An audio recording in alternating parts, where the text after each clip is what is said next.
There were 61 days left until the end of the world, and Ethan Mercer knew this for certain because he had already lived through them all once before.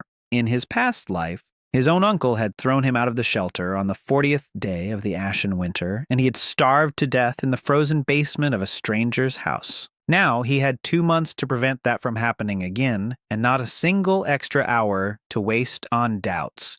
He lay on the narrow bed in his rented room and stared at the ceiling, which bore a yellow stain from an old leak. He remembered that stain. He remembered this room and the smell of dust and cheap laundry detergent from the laundry room 1 floor below. He sat up, and his hands didn't tremble from weakness. These were young hands without frostbite and without the scar from the rusty nail he'd gotten in the ruins of the shopping center.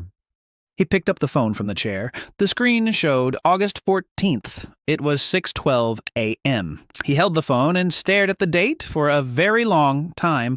Then he stood up and walked over to the window. Grayston lay below, an ordinary city with traffic jams and coffee shops and people rushing to work.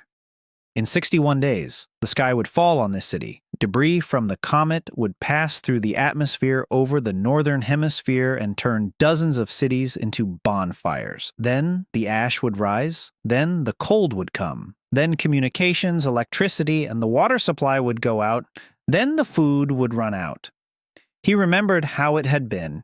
He remembered the lines at the supermarkets on the second day. He remembered how on the 5th day the lines turned into fights. He remembered how Uncle Robert gathered the whole family at his country retreat, and how on the 40th day he declared that one extra mouth was dragging everyone down. Ethan gripped the windowsill so tightly his knuckles turned white. He didn't go to wash his face, and he didn't go to make coffee. He sat down at the table, picked up a pen, and began writing a list. Water, medicine, fuel, food, building materials, weapons, a place. He wrote, and his hand formed the letters faster and faster on its own. The pen stopped at the word place. In his past life, he had no place of his own. He was a warehouse clerk at a wholesale distribution center, earning just enough to pay for room and food. He had $42,000 in savings in his account and a used pickup truck in the yard. You can't build a shelter with that. He rubbed his eyes, and at that moment, something clicked in his head. Not a sound. More like a sensation. A translucent gray panel hovered before his eyes. It hung in the air and didn't disappear when he blinked. A single word was written on the panel. Warehouse. Below it were several lines. Volume 12,000 cubic meters. Cells 300. Occupied 0. Ethan stood up very slowly. The panel shifted along with his gaze. He reached for the cup on the table and thought about putting it inside. The cup disappeared. A line appeared on the panel. Cell 1, a ceramic cup. Reference 1 item. He stood in the middle of the room, breathing as if he'd just run 10 kilometers. Then he thought he wanted to retrieve the cup. The cup appeared in his palm, warm, with yesterday's half-drunk tea still inside. He set it on the table and sat down on the floor right where he'd been standing. In his past life, nothing like this had ever happened. He'd lived through that nightmare as an ordinary person without a single trump card. Now, they'd sent him back and given him a trump card. He didn't understand who had done it or why. He decided he'd think about it sometime later when he was surrounded by warm walls and a warehouse full of food. Right now, something else was more important. He opened the panel again and read the small print at the very bottom. The number of items in the locker resets to the default value every day at 6 in the morning. Ethan read that 3 times. Then he grabbed his jacket and ran out of the room. The store on the corner had just opened. The saleswoman looked sleepily at the guy who bought 10 identical bottles of water and nothing else. Back home, he lined up the bottles on the table. He thought about the bookmark, and all 10 disappeared. Slot 2, drinking water, reference value, 10 items. He took 7 bottles back out. The display showed a remaining count of 3. He opened 1 bottle, drank half of it, and poured the rest down the sink. Now he had 6 full bottles on the table and 3 inside. He set his alarm for 5 minutes to 6 in the morning and forced himself to get to work so he wouldn't go crazy waiting. He spent the whole day writing. He pieced together the chronology of those 2 months from memory. September 20th, the first official report of a swarm of debris. October 2nd, panic in the markets. October 8th, the government announced the evacuation of the northern districts and the roads were cut off for good. October 14th, the strike. He jotted down prices, he jotted down names, he noted which areas of Greystone had been burned out in the first week and which had held out until winter. He noted where the army checkpoints had been and when they'd been abandoned. By evening, the notebook was bulging with entries. He ate some noodles and went to bed, but sleep wouldn't come. He stared at the ceiling and counted 42,000 in the account. The pickup truck could be sold for 5,000. The room is rented. That's not enough. It's catastrophically insufficient, even with the magic warehouse, because the warehouse only restocks what's put into it. To get a metric ton of food every day, you first have to buy a metric ton of food. To get a barrel of fuel every day, you first have to buy a barrel. The standard decides everything, so I need money. A lot of it, fast, and without any questions from the tax authorities or the police. He fell asleep toward morning and woke up to his alarm, 5:55. He sat up in bed, opened the panel, and stared at the water level indicator. 3 left. The second hand on his old wristwatch crept around the dial. 6 o'clock. The display flashed. 10 left. Ethan took out all 10 bottles, and they joined the 6 from yesterday on the table. 16 bottles of water out of the 10 he'd bought. He picked one up, unscrewed the cap, and took a sip. Plain water. Cold as if from the cellar. He laughed once, briefly and hoarsely, and fell silent immediately. It was too early to laugh. The landlady knocked on the door and said through the door that the rent for August was due by Friday. Ethan replied that he'd pay tomorrow. He listened to her footsteps down the hallway and thought that tomorrow he'd pay for more than just August. Tomorrow he'd start turning 42,000 into capital. That afternoon, he drove across the entire city to the eastern outskirts. There, beyond the railroad tracks, stood the defunct Ironfield machine building plant. 8 hectares of land. A 3-meter-high concrete fence. 4 workshops with sturdy walls, its own water tower, and a power line running from the substation. In his past life, he'd found out about this place too late. In the winter, a community of survivors had taken refuge at the plant, and they'd lasted longer than anyone else in the city, precisely because the walls were industrial, not residential. Ethan stood at the gate, looking through the bars at the overgrown courtyard. A real estate agency sign with a phone number hung on the gate. He called right from there. A woman's voice answered quickly and matter-of-factly. Ethan asked about the price of the Ironfield property. The woman paused and asked if he represented a company. Ethan said he was asking on his own behalf. The woman replied curtly that the bank had listed the factory at $2,800,000 and that a lower price was possible only if the deal closed quickly. Ethan thanked her and hung up. $2,800,000. He had 42,059 days. He stood by the rusty gate of his future home and the wind whipped dust across the empty yard. The task seemed insane.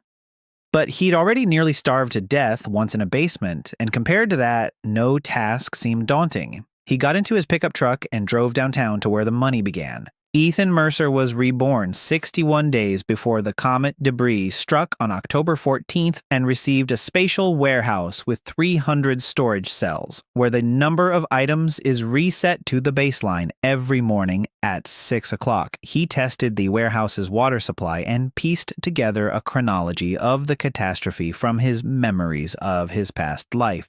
The key target was the defunct Ironfield factory, valued at $2,800,000 with his $42,000 in savings.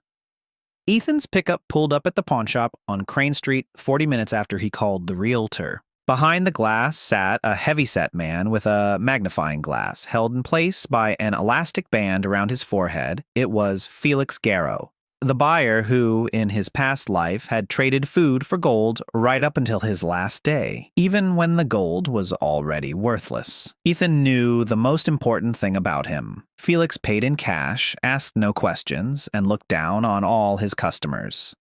Ethan walked in and placed a bottle of whiskey on the counter. Not just any bottle. On the way there, he'd withdrawn $20,000 from his account and bought 4 bottles of collectible single malt whiskey at $1,800 each, along with a box of cigars and 2 vacuum-sealed packages of rare American ginseng from a high-end liquor boutique. All of this was already stored in the warehouse lockers with a verified reference standard.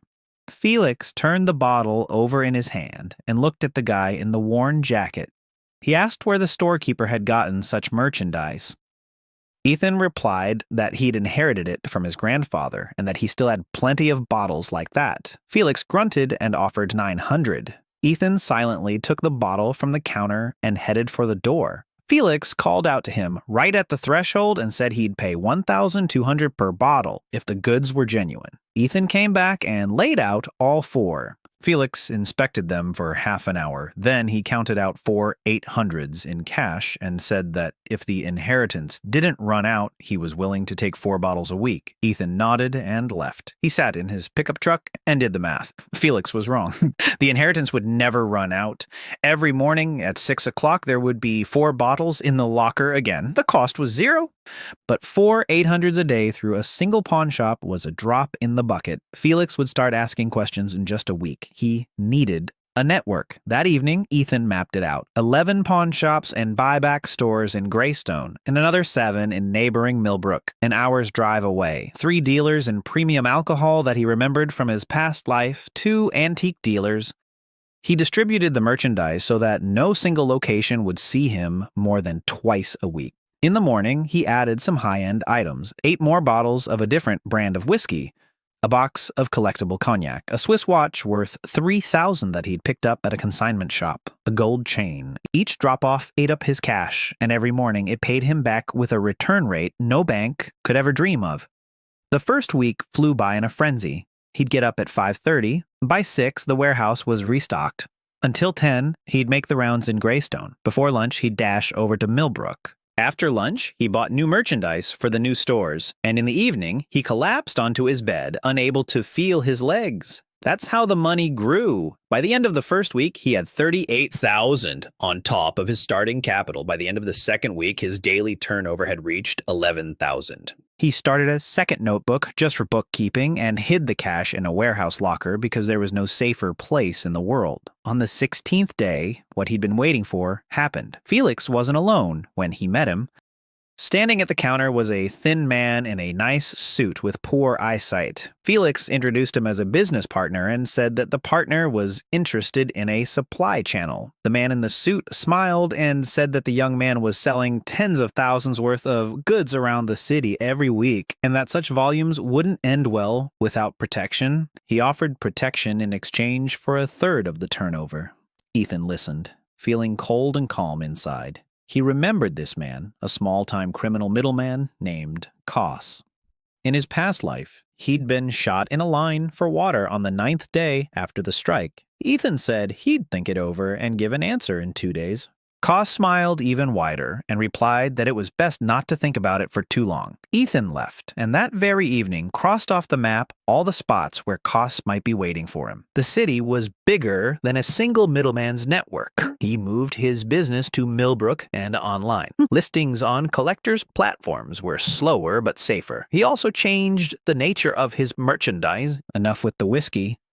He went where the real money was flowing and where no one asked for names, the wholesale construction materials market on the southern outskirts. He bought 20 metric tons of rebar and a pallet of copper cable in cash and used them as collateral. Metal buyers were snapping up copper by the ton every day, and they didn't ask any questions at all. By the end of the 4th week, his daily turnover had surpassed $26,000. The cash in his warehouse locker no longer fit into his gym bag, so he bought a second one. On September 2nd, he sat in a diner across from the real estate agency's office and looked at his reflection in the window. A gaunt face, weather-beaten hands, $840,000 in safe deposit box number 40. Not enough. There were 18 days left until September 20th, when the whole world would hear about the swarm of debris and prices for everything would go through the roof. After the 20th, the bank would never sell him the factory. He had to make it happen before then. He finished his coffee, crossed the street, and walked into the office. The realtor's name was Miriam Kane, a slender woman in her 50s with a perfect hairstyle.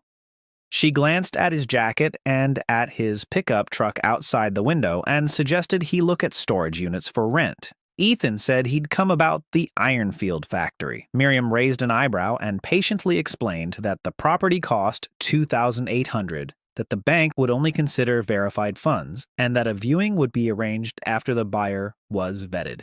She spoke to him as if he were a child who'd come in just to look at an airplane. Ethan asked what deposit would stop the bank from negotiating with other buyers. Miriam said that with a 10% deposit, the property would be taken off the market for a month.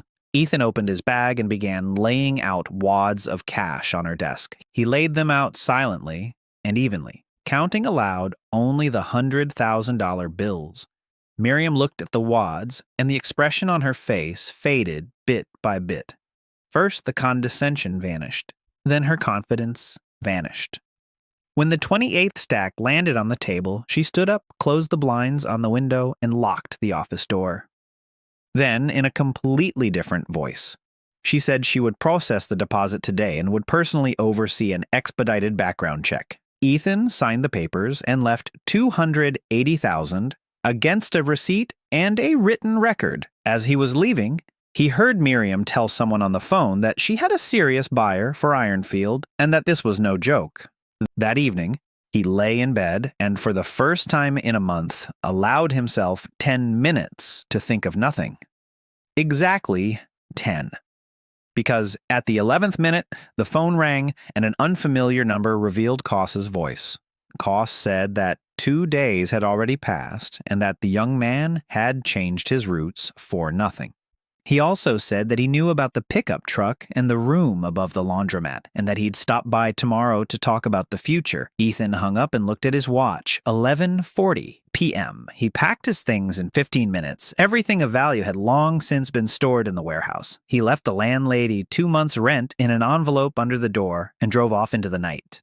The neighborhood lights faded in the rearview mirror. Ethan wasn't angry. Koss had been a problem for 18 days. In 18 days, Koss and his whole world would start having bigger problems. And by then, Ethan should have his own walls. He drove the pickup east past dark storefronts, thinking he'd now sleep in the cab by the gates of his own factory, even if it belonged to someone else for now. All that was left was to come up with $1,700,000 in 2 weeks, and he knew exactly where to get it. A jewelry auction was opening that morning in Millbrook. Over the course of a month, Ethan had set up a daily scheme to duplicate the weight of gold and copper through pawn shops that bought and accepted scrap metal and had accumulated $840,000, of which he had paid $280,000 as a down payment for the factory to realtor Miriam Kane. His financial maneuvering caught the attention of the criminal middleman Koss. So Ethan left his rented room and has been living in a pickup truck. There are 18 days left until the public announcement of the thread on September 20th, and he needs to come up with $1,700,000. The jewelry auction in Millbrook opened at 10 in the morning, and Ethan was the first in line at the door with a bag of cash and a list of lots. He hadn't come to buy jewelry. He'd come to buy standards. The logic was simple. 1 gold bar in a warehouse locker equals 1 bar every morning. A single 100-gram investment bar cost about $9,000 and could be sold at any city pawn shop without a single question, provided it had the proper hallmark. He bought 6 bars and 3 heavy gold bracelets at the auction and pawned the bars right in the auction house restroom, then began the 2 craziest weeks of his new life. He slept in his pickup truck at truck stops. He drove through 4 cities a day: Grayston, Millbrook, Doverton, and Reamsfield. The gold went to the buyback shops. Copper was being shipped off by the ton to collection points. Whiskey and cognac were going to resellers. Cash was turning into new gold bars, and the new gold bars were turning into an avalanche of cash. On September 7th, the daily turnover exceeded $50,000. On September 10th, 1,400,000 lay in safe deposit box number 40. On September 12th, Miriam Kane called herself and said that the bank had approved him as a buyer and that a second bidder had emerged. Victor Lang's construction company had submitted an application to demolish and redevelop Ironfield and had offered $2,900. The bank announced a closed tender for September 15th. Ethan listened, his knuckles turning white on the steering wheel. He remembered Lang, too, the portly developer who, on the first day of the panic, had tried to drive a truckload of groceries out of town and abandoned it in a traffic jam. Ethan asked what amount would settle the matter without a bid. Miriam replied that there was no such option, that they would have to play by the rules, and that she personally was rooting for him because Lang had been squeezing land out of her clients for 8 years. On September 15th, 5 people sat in the bank's conference room. Ethan, wearing a new shirt he'd bought just for this day, Miriam, 2 bank representatives, and Victor Lang, who glanced at Ethan once and didn't look again because he didn't see him as a rival. The banker announced the starting price, $2,800. Lang lazily raised it to $2,900. Ethan said 3 even. Lang raised it to $350 and glanced at his watch. Ethan said $300. Lang smirked and said $300, adding that he was ready to keep going until evening because the company's money wasn't the same as a kid's money in a briefcase. Ethan opened his briefcase, then a second one, and a third which he'd brought in with the bank's security and said $350 in cash to be paid today before the end of the business day. The conference room fell silent. The bankers exchanged glances. For the bank, cash today was worth more than promises for tomorrow, and everyone knew it. Lang stopped smiling, asked for a break, and went out to make a call. He returned with a grim expression and said, $3,600 to be transferred within a week. The banker politely replied that the bank would accept the offer with payment due today. Lang stood up so abruptly that his chair fell over. He leaned toward Ethan and said quietly that he'd memorized his face and that it was a small town. Ethan looked up and replied just as quietly that the town would soon become even smaller. Lang didn't understand and stormed out, slamming the door behind him. By 6 in the evening, Ethan had signed the last sheet and received the keys and a folder of documents.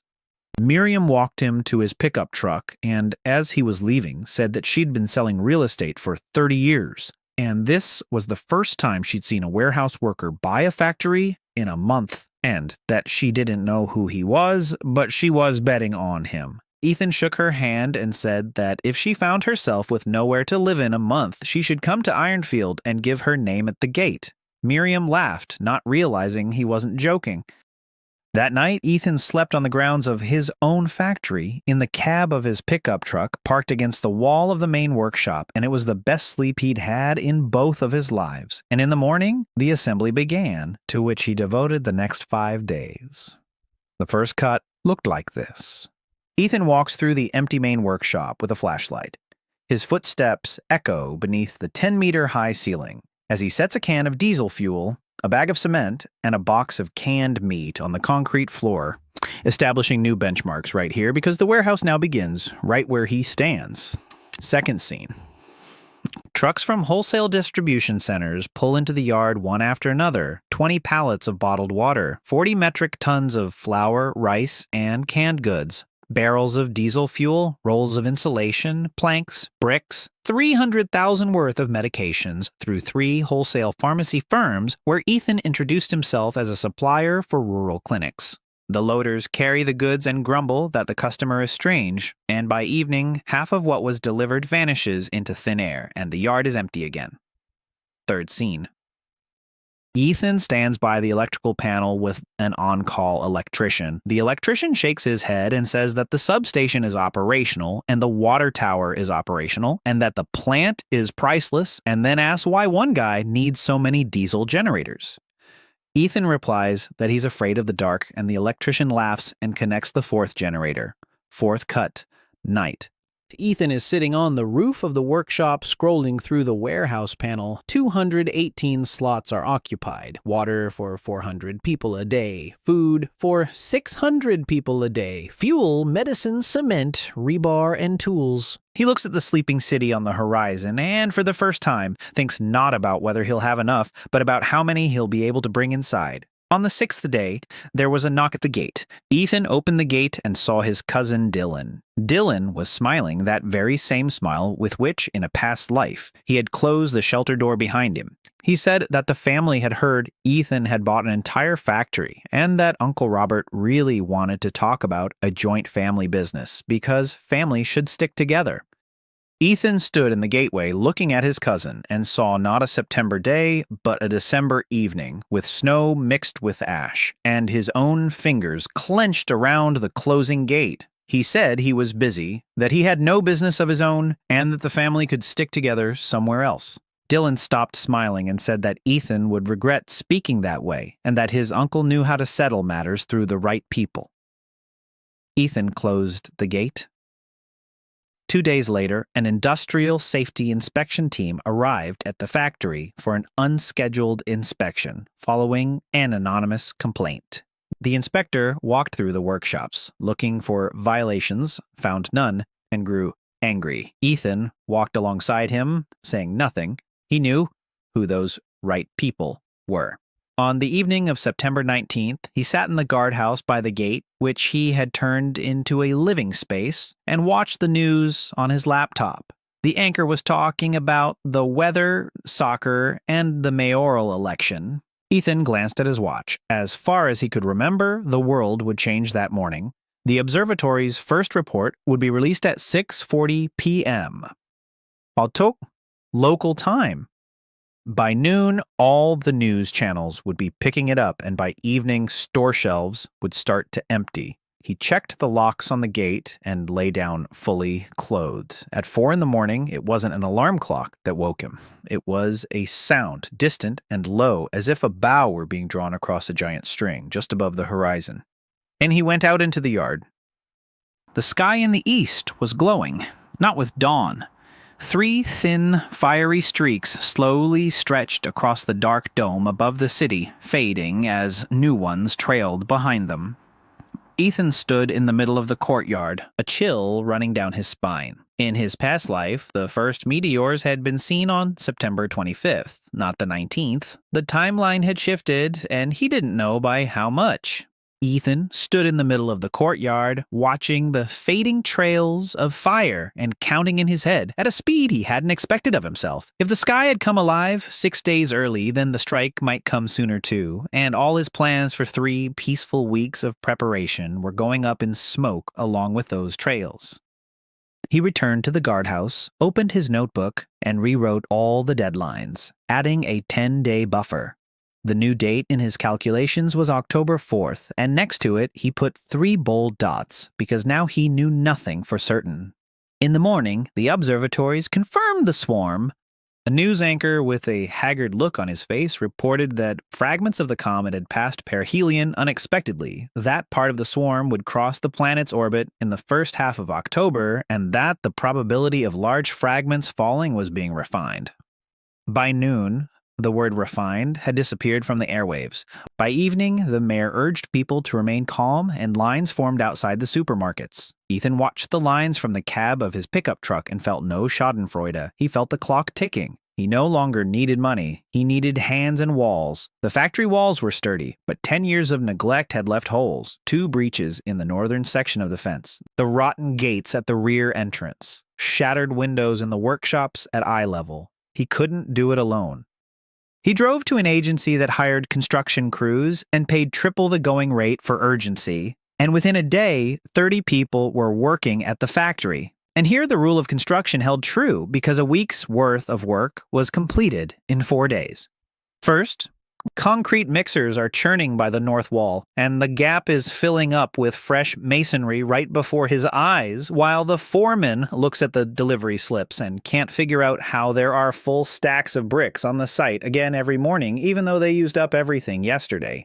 Second, Welders are welding a gate made of sheet steel as thick as a finger at the rear entrance, and the lid welder says that gates like this are installed at artillery depots and asks if this is going to be a bank. Third, the double-pane windows in the workshops are being replaced with brickwork featuring steel shutters. And one young worker jokes that the boss is preparing for the end of the world.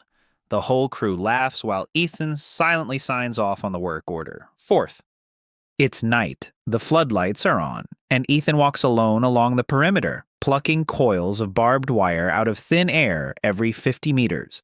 In the morning, the crew scratches their heads and asks each other who managed to stretch the coil all the way along the top of the fence. By September 26th, the factory had become a fortress. Only the people remained. Ethan compiled a short list from his past life. People who had proven themselves in that hell and would have survived if given the chance. First on the list was Saul Brennan, a 47-year-old former military man. He worked as a security guard in a shopping center parking lot. In his past life, Saul had held the line, defending a residential neighborhood for 3 months with just a rifle and a crowbar, and died while covering the retreat of other people's children. Ethan found him in his booth in the parking lot.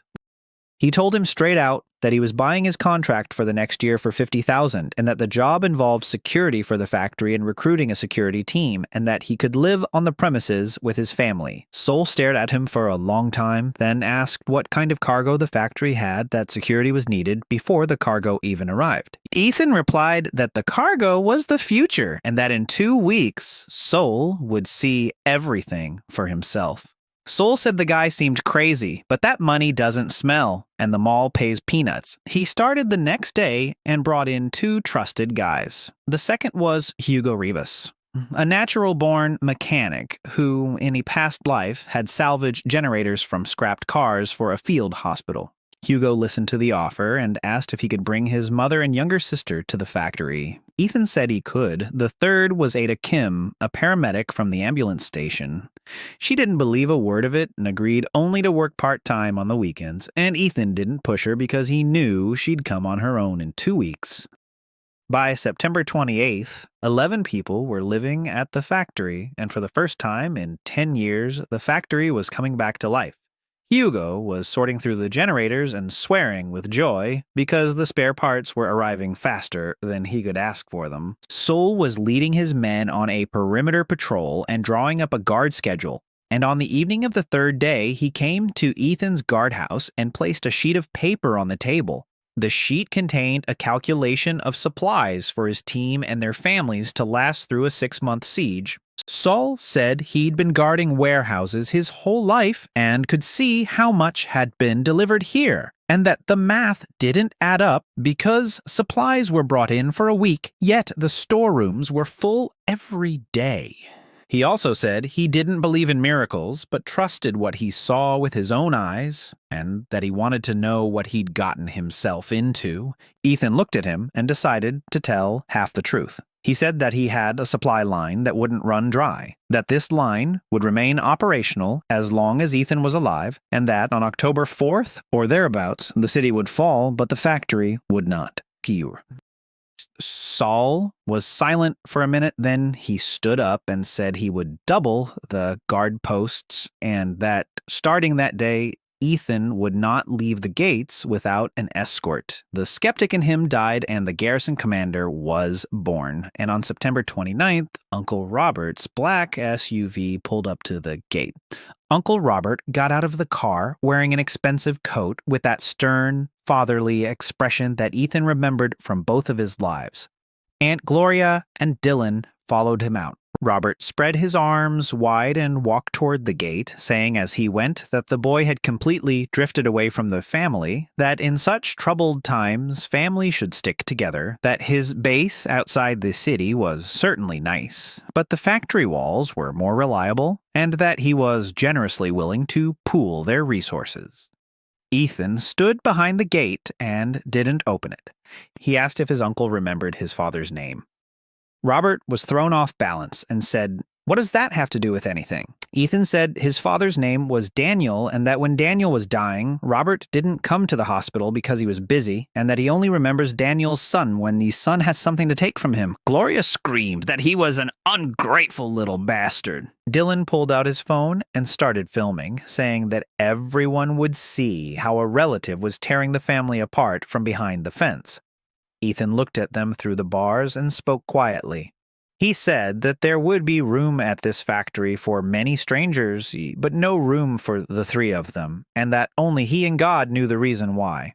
Robert turned red and promised that in a week the court would take the factory away from the kid along with his pants, because they'd traced the money's origin where it needed to be traced. They drove off. Sewell, standing 3 steps away, said that family is a diagnosis. Ethan replied that family is the people you choose for yourself. On October 1st, Ethan's accounts were frozen at the request of the financial regulator. He didn't care because his cash and gold were stored in the warehouse's safe deposit boxes. On October 2nd, a car carrying Koss's people pulled up to the factory. They took photos of the gates and drove away. On the evening of October 3rd, Miriam Kane called and said in a strange voice that Lang had filed a lawsuit to rescind the deal, that the judge had scheduled a hearing for the 10th, and that it seemed to her as if the whole town had gone mad because everyone was buying up grain and gasoline, and her neighbor was boarding up the windows. Ethan told her not to go to court on the 10th, but to pack her belongings, documents, and medications and come to the factory. Miriam paused and asked why he was so sure the trial wouldn't take place. Ethan replied that there wouldn't be a trial because there wouldn't be a trial. On the night of October 4th, he didn't go to bed. He sat on the roof of the main workshop with a thermos and looked east. The city below was ablaze with lights, unaware that it was living its final hours. At 3:20, the sky in the east flared up so brightly that shadows fell across the entire courtyard.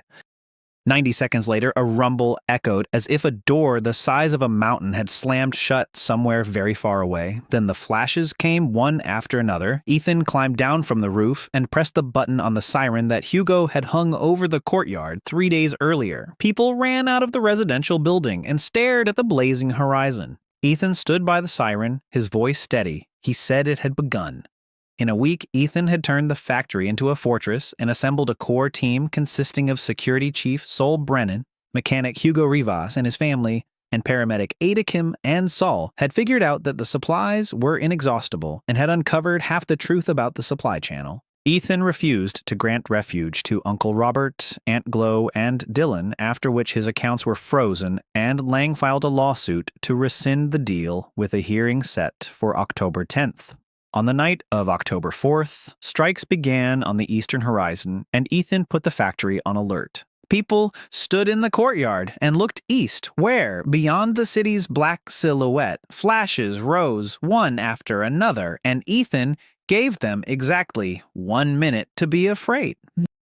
Then he began issuing orders, his voice slicing the night into neat pieces. Sol and his team were to secure the perimeter and turn off the exterior lighting so the plant wouldn't glow like a beacon. Hugo was to cut off the power supply from the city substation and switch to the generators because the external grid would soon fail, and it would fail spectacularly with power surges that would burn out the equipment. He ordered the women and Hugo's sister to set up a registration station in the cafeteria, distribute water to everyone, and keep the radio on. People scattered, and the fear in their eyes turned into action, which was exactly why Ethan had been running them through drill alarms all week. He himself went up to the guardhouse and opened his laptop. The network was still up. News sites were overwhelmed. Large fragments had fallen into the ocean and onto the steppes of the eastern continent. Waves had engulfed the coastlines. The 3 capitals were cut off from communication. A wall of steam and ash rose over the ocean, and meteorologists were predicting a global blackout in a week, but no one was answering them on live broadcasts anymore, because the broadcasts were going dark, one after another. There were no impacts in Greystone.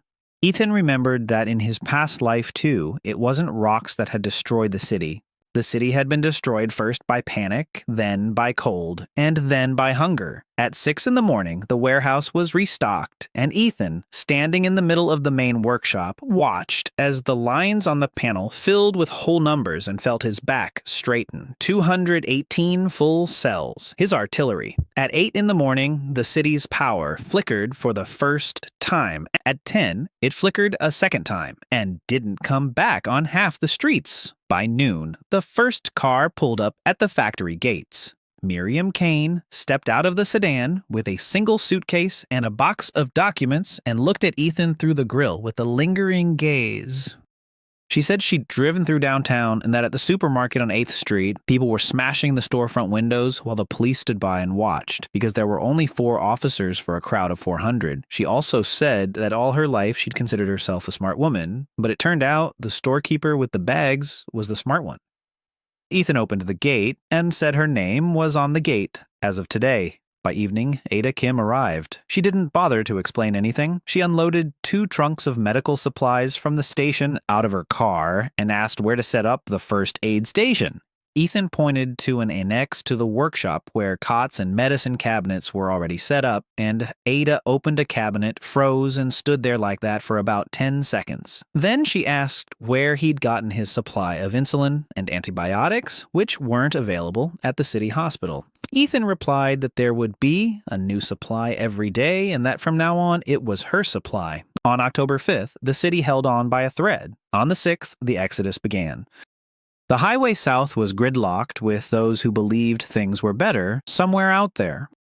Ethan watched the line of cars from the roof and remembered from his past life that the traffic jam would last 4 days, and then the gas would run out, and people would walk and return in the winter as different people. On October 7th, Koss arrived. He came in 2 SUVs with 6 fighters, stood in front of the gate, and spoke through a megaphone cheerfully and almost friendly.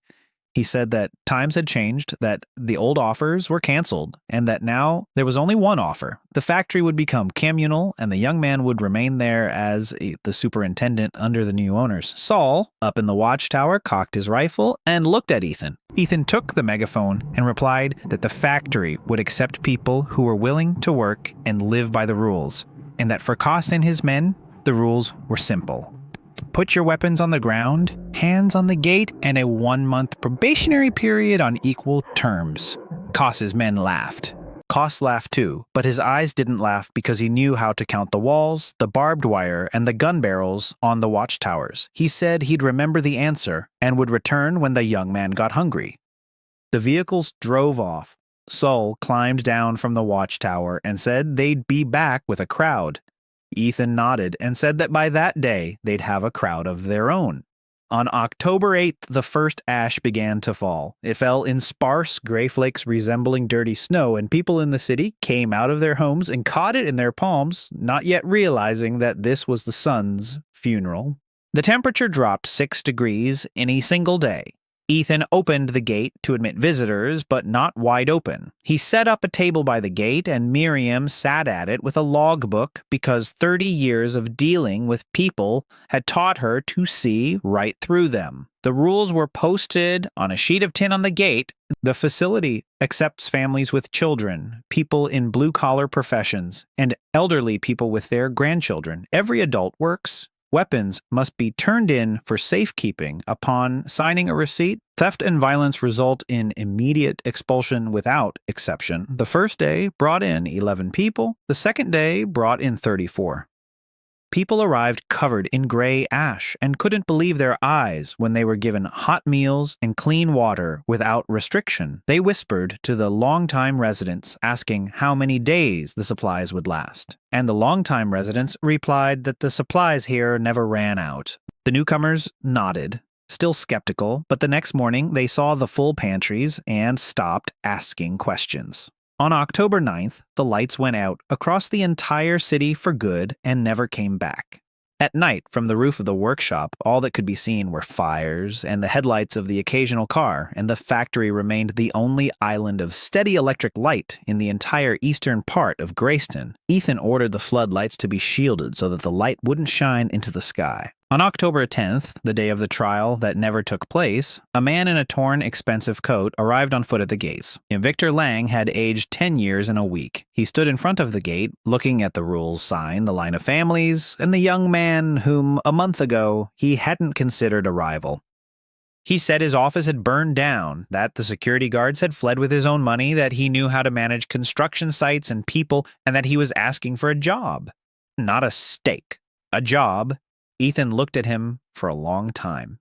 Then he said that the factory needed a construction foreman, that everyone had to go through a 1-month probationary period, and that at the first sign of any scheming, he'd be kicked out the gate with nothing but the clothes on his back. Lang swallowed, nodded, and walked over to Miriam's desk to sign up, and Miriam, as she signed him up, didn't smile, only because she'd spent 30 years training her face not to. By October 11th, 140 people were living at the plant. Ada had set up a full-fledged infirmary. Hugo, along with 2 new mechanics, got the heating system in the residential building up and running. Lang and his crew began converting the second workshop into a dormitory, working as if they were restoring something very old. Saul organized 3 security shifts consisting of 20 men and 4 women. On the evening of the 11th, Ethan stood at the gate watching Miriam register the Baker's family with their 3 children, and he thought that for the first time in 2 lifetimes, he was doing something more than just surviving. And then, from the direction of the dead city, through the ashen twilight, a lone SUV drove toward the factory and stopped at the edge of the searchlight's glow. No one got out. The car sat there for a minute or 2, then the driver's window rolled down halfway, and through Saul's binoculars, he could see the person inside counting the watchtowers and guard posts and taking pictures of the gate with a phone that had nowhere left to send the photos. Then the car turned around and drove off into the darkness toward the northern warehouses, where, as far as Ethan could recall from his past life, the city's largest and most ruthless gang spent the winter. Sewell lowered his binoculars and said that the reconnaissance team had done a thorough job and that people like that didn't come asking for food. Ethan watched the red lights fade into the ashen haze and remained silent, while in his mind he was already compiling a list of what the warehouse would begin supplying to the factory starting tomorrow morning, in addition to food and medicine, steel for the second line of shutters, cement for the interior walls, and the one thing he'd hoped until the very end never to have to include in the standards. The catastrophe began on October 4th with strikes on distant regions, and by the 9th, the city was without electricity. The factory became the only place still lit and supplied, where, according to admission rules, 140 people had gathered, including Miriam Adu and even the broken Lang, whom the foreman had taken on for a probationary period. Koss arrived with an ultimatum he received in orders and promised to return, and as the first ash began to fall, the temperature dropped. Finally, a scout from a large northern gang photographed the factory's fortifications, and Ethan decided to start stashing weapons and supplies for the second line of defense in the storage units first thing in the morning. On the morning of October 12th, Ethan opened storage unit number 300, which he'd kept empty since day 1, and placed inside what he'd bought back in September and had been hiding even from himself. 4 hunting carbines, 2 pump-action shotguns, and 10 boxes of ammunition were added to the inventory, and the panel indifferently displayed the new entries, while Ethan stood over them, realizing that starting that morning, the factory would be producing more than just bread every day. He called Saul into the guardhouse, laid the weapons on the table, and said there would be 1 table like this every morning. Saul picked up a rifle, checked the bolt, and remained silent for a long time. Then he said that over the past month he had stopped being surprised by the food and that he wouldn't be surprised by the weapons either, but that weapons, unlike bread, had to be accounted for individually and that each barrel would be registered to a specific person with a signature. Ethan agreed and added a rule of his own. Weapons only for security, only at checkpoints, and not a single barrel leaves the factory. By evening, Sewell had selected 8 more people with military backgrounds from among the 140 residents and began drilling them in the backyard by a blank wall. The factory was learning to shoot, and the sound of practice shots muffled by sandbags became as much a part of the day as the hum of the generators. On October 13th, the temperature dropped to 3 degrees and the ash began to fall more heavily. Gray flakes settled on the roofs, and Lang and his crew were already covering the passageways between the workshops with sloped awnings so that people wouldn't have to walk through the open courtyard. Lang worked like a man possessed. Oh yeah. He got up before everyone else and went to bed after everyone else, spoke only about business, and his crew, once a group of newcomers, became the best in the factory. Miriam, as she registered yet another family, whispered to Ethan that she'd been fighting this man in court for 20 years, that she didn't recognize him anymore, and that trouble either breaks you or cleanses. On October 14th, the first travelers from the northern warehouses arrived at the gates, not a gang. Just ordinary people with wheelbarrows and sleds who'd heard there was light in the east. Among them was a woman with lifeless eyes and a boy of about 6, and Miriam registered them as Nora and Theo and assigned them a bunk by the warm wall. That evening, Nora found Ethan in the dining hall and said quietly that she had to warn him. She said that a man named Garm was holed up in the northern warehouses, that he had about 100 people under his command, that he was taking everything from the newcomers, and that they hadn't let her go for no reason. She'd been told to look around inside, come back and report on the guard posts in the warehouses, and that if she didn't return by tomorrow evening, they'd find her and the boy wherever they were. She spoke while clutching her son's shoulder so tightly her knuckles turned white. Ethan listened without interrupting. Then he said she would stay at the factory, that there was no need to go back anywhere, and that it was now the security's responsibility. Nora cried for the first time in all those days.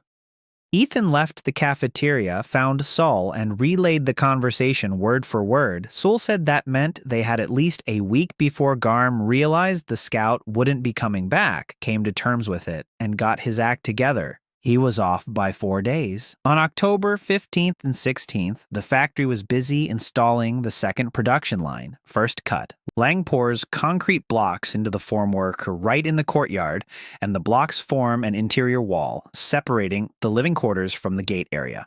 Lang demands tons of rebar from Ethan, receives it every morning, and no longer asks where it comes from. Second scene, Hugo and the mechanics are welding a second set of gates from channel bars inside the first set, and installing a separable vestibule between them. He says that now, even if the outer gates fall, the enemy will find itself in a stone bag under fire from 3 sides. Third scene, led by Ada, the women are sewing shutters for the windows of the residential building out of tarpaulin and insulation, while Theo hauls scraps of material to them and laughs for the first time. Fourth scene. It's night, and searchlights shine from behind the shields.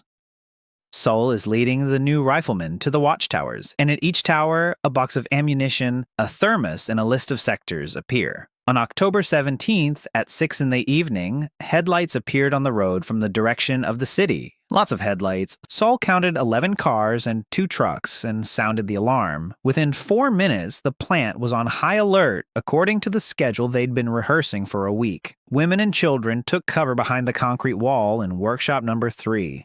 Guards to the watchtowers and the roof. Hugo to the generators. Ethan climbed up to the platform above the gate. The convoy came to a stop 100 meters away, and a man in a long leather coat stepped out of the lead vehicle. Ethan recognized him by his gait before he even saw his face. In a past life, Garm had held the northern part of the city until January, and his men had done things to the newcomers that the survivors later refused to speak of. Next to Garm, Koss got out of the vehicle. "Here comes the crowd," Ethan thought. Garm took a megaphone and spoke calmly, almost monotonously. He said that he'd been told about this place, that he respected hard work, and that he was therefore giving them a full 10 minutes to decide. Option 1 was to open the gates, in which case the workers would continue working, but for him. Option 2, he couldn't even be bothered to describe it. Ethan looked at the column and counted the gun barrels. Garm had about 60 men hunting rifles, and a 3-to-1 numerical advantage. The factory had walls, height, a vestibule, and something else Garm couldn't know about. Ethan picked up his megaphone and replied briefly. He said that the factory took in people, not bosses, and that Garm would be better off spending those 10 minutes heading back because winter was long and he'd lose so many men today that the North would be left without a workforce. Garm stood there for a moment, tossed the megaphone into the truck, and waved his hand. The truck roared toward the gate, picking up speed. According to Sol's plan, no one fired at the cab because he and Hugo would have taken care of that themselves. They fired at the tires from 2 watchtowers in a crossfire, and the front tires burst at the 30-meter mark. The truck swerved and entered the gate at an angle, skidding in and getting stuck with its crumpled front end pressed against the steel gate, which buckled but held. People poured out of the truck bed and came under crossfire from the watchtowers and the roof, then took cover behind the truck. The second wave charged the breach from the flank toward the northern wall, where there had been a breach a week earlier and where there was now fresh masonry and a barbed wire spiral. They had ladders. Sul had been waiting for exactly this, and the northern sector was held by 4 gun barrels. The very first man to climb onto the ridge took a bullet in the shoulder and fell outward, and the ladders froze in place. The battle lasted 20 minutes and was not a battle, but a geometry lesson. Height and concrete versus fury and ladders. 7 of Garm's men were killed, and 12 crawled away wounded, and not a single one crossed the perimeter. At the factory, Ada was bandaging 2 men. A bullet tore through the forearm of the sentry on the southern tower, and a piece of brick split the head of an elderly mechanic. Garm stood by the vehicles outside the line of fire and stared at the factory for a long time, his expression blank. Then the convoy gathered the wounded and drove off into the ashen twilight. Koss was the last to leave, and his vehicle lingered for an extra minute, as if he wanted to say something. Ethan went down into the courtyard, where the air smelled of gunpowder and concrete dust, and people were emerging from their shelters, looking at each other and at him. Someone began to laugh with relief, and the laughter rolled across the courtyard, turning into a collective murmur. Lang stood by his concrete wall, stroking it with his palm as if it were alive. Sul approached Ethan and said, without a smile, that this had been a trial run and that Garm had grasped the main point. The factory couldn't be taken by storm, so the next move would be different. A siege or a ruse, or both. Ethan nodded and looked at the mangled truck at the gate, then said that Hugo would reinforce the gate tomorrow, and the day after tomorrow, the factory would begin something that Garm would definitely not anticipate. The factory would start trading. The idea of trading came to Ethan not out of kindness, but out of the arithmetic of war. Every person in the city who received food from the factory became someone Garm could neither recruit through starvation nor rob, because robbing the hungry is pointless, and a well-fed neighbor of the factory serves as the factory's eyes and ears. On October 18th, a second sheet of tin was hung on the outer wall by the gate. It stated that the factory would exchange food, water, and medicine for labor and items on the list. That exchanges would take place on Wednesdays and Saturdays from 10 a.m. to 2 p.m., and that weapons would not be accepted in exchange but could only be brought in for safekeeping. Miriam read the list and asked why the factory needed so much junk, things like sewing machines, books, and seeds. Ethan replied that the factory wasn't trading for the sake of the items themselves, but for the sake of the people, and that while an item might be a reason to come, everyone would find their own reason to stay. The first Wednesday drew 26 people. They arrived warily, lingering by the gate, exchanging watches and tools for grain, then leaving quickly, as if afraid they might change their minds. The second Wednesday brought nearly 100. By the third week, there was an hour-long line at the gates on exchange days, and the factory knew everything about the town. Who was spending the winter where, who had sick children, where Garm set up his checkpoints, and how much he charged to cross the northern bridge. Ada set up office hours for outsiders and treated them in exchange for work. And soon, a phrase began circulating through the dead city, one Ethan had first heard from the old man with the wheelbarrow. The old man said he'd go to the Zavodskis because the Zavodskis don't cheat. The factory had a name. On October 26th, the temperature dropped to -8 and the sun became a gray speck that could barely be made out at noon. Miriam kept the records and read the figures aloud at the evening council meeting.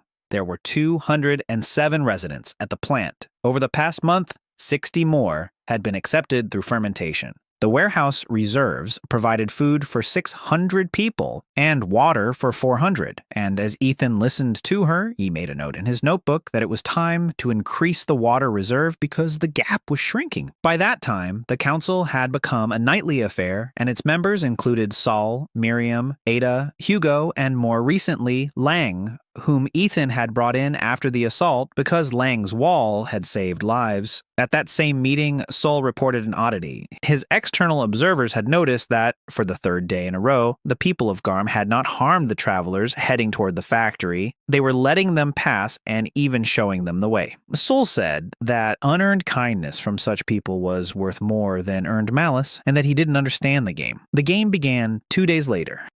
On October 28th, Exchange Day, a man with a child in his arms was standing in line, and when his turn came, he placed not goods, but a folded sheet of paper on the table. Miriam unfolded it, her expression changed, and she called for Ethan. It was a letter from Garm. Garm wrote in block letters and in a polite tone. He wrote that he recognized strength, that war between the strong was foolish, and that he proposed division of the city. The factory would take the east, he would take the north, the bridges would be split evenly, and trade would proceed unhindered. As a gesture of goodwill, he would return what his men had taken from those heading to the factory over the past week and requested a meeting on neutral ground. At the bottom was a one-letter signature. The council met that same evening and was divided. Lang said that they should negotiate with the wolves while they built the wall higher, and that the meeting was a test of strength. They couldn't go. Sol said that Ethan couldn't go, but that he himself should go. Miriam said that polite letters are always followed by a bill and asked Ethan what Garm would eat this winter if his stores consisted only of canned food scraps and he had 100 people to feed. The question hung in the air. Ethan looked at the letter and thought about what the council didn't know. In his past life, Garm had survived the winter because, in December, he had stormed the National Guard's supply base on the outskirts of the city. In this life, Ethan himself had quietly moved the base's supplies out 3 weeks ago through a front purchase, and its contents lay neatly arranged in the storage cells. Garm was heading into a winter of famine, and his politeness was the politeness of a beast standing before an empty bowl. Ethan told the council half of this, and they reached the following decision: to go to the meeting, not in secret but openly, and not just the two of them, but with a convoy, and to turn the negotiations into a public spectacle. On October 30th, on neutral ground near a burned-out gas station, the two convoys met. Garm arrived with 10 men, and Ethan arrived with 10 men and a truck. Garm was without a raincoat, wearing a quilted jacket, and up close, his face resembled that of a weary accountant rather than a beast, and that was more frightening than the raincoat. He spoke sensibly. He spoke of the division, of the common market, and of how winter would level the playing field for everyone. Ethan listened and, at the right moment, pulled back the truck's tarp. There lay sacks of flour, boxes of canned meat, cans of diesel fuel, and packages of antibiotics, all glowing in the white light of the lanterns amid the ashen twilight. Ethan said that the factory wasn't dividing the city because the city wasn't a pie and the people weren't the filling. He said he was offering something else. Any person from Garm who surrenders their weapons and comes to the plant will be subject to the general rules and share in the common pot, and that this offer has no expiration date. As for Garm itself, he's offering a trade. Fuel and food in exchange for coal from the northern power plant, which the people of Garm control and which the factory needs. The people of Garm looked at the truck, and Ethan saw their eyes and knew that the seed had fallen on fertile ground. Garm saw it too. He smiled for the first time during the meeting and said that the young man had just made a very bold and very foolish move because he'd shown food to hungry people. Now, Garm had no choice, and they both knew it. He turned and walked away, and his men left glancing back at the truck. On the way home, Sol said that Ethan had deliberately poked the beehive with a stick. Ethan replied that the beehive was going to swarm anyway, and that it was better to let it swarm while the factory walls were still fresh and Garm's men were having second thoughts. The first defectors arrived 3 days later. 2 guys turned in their sawed-off shotguns and said that up north, rations had been cut in half. 11 people arrived over the course of a week, and Sol sat each one down across from him and spoke with them for an hour.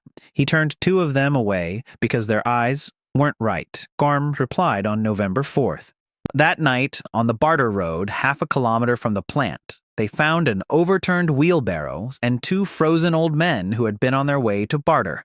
They hadn't been robbed. Their skulls had been crushed, and they'd been left in plain sight. A sheet of paper with printed letters lay on the wheelbarrow. It said that going to the plant was harmful to one's health.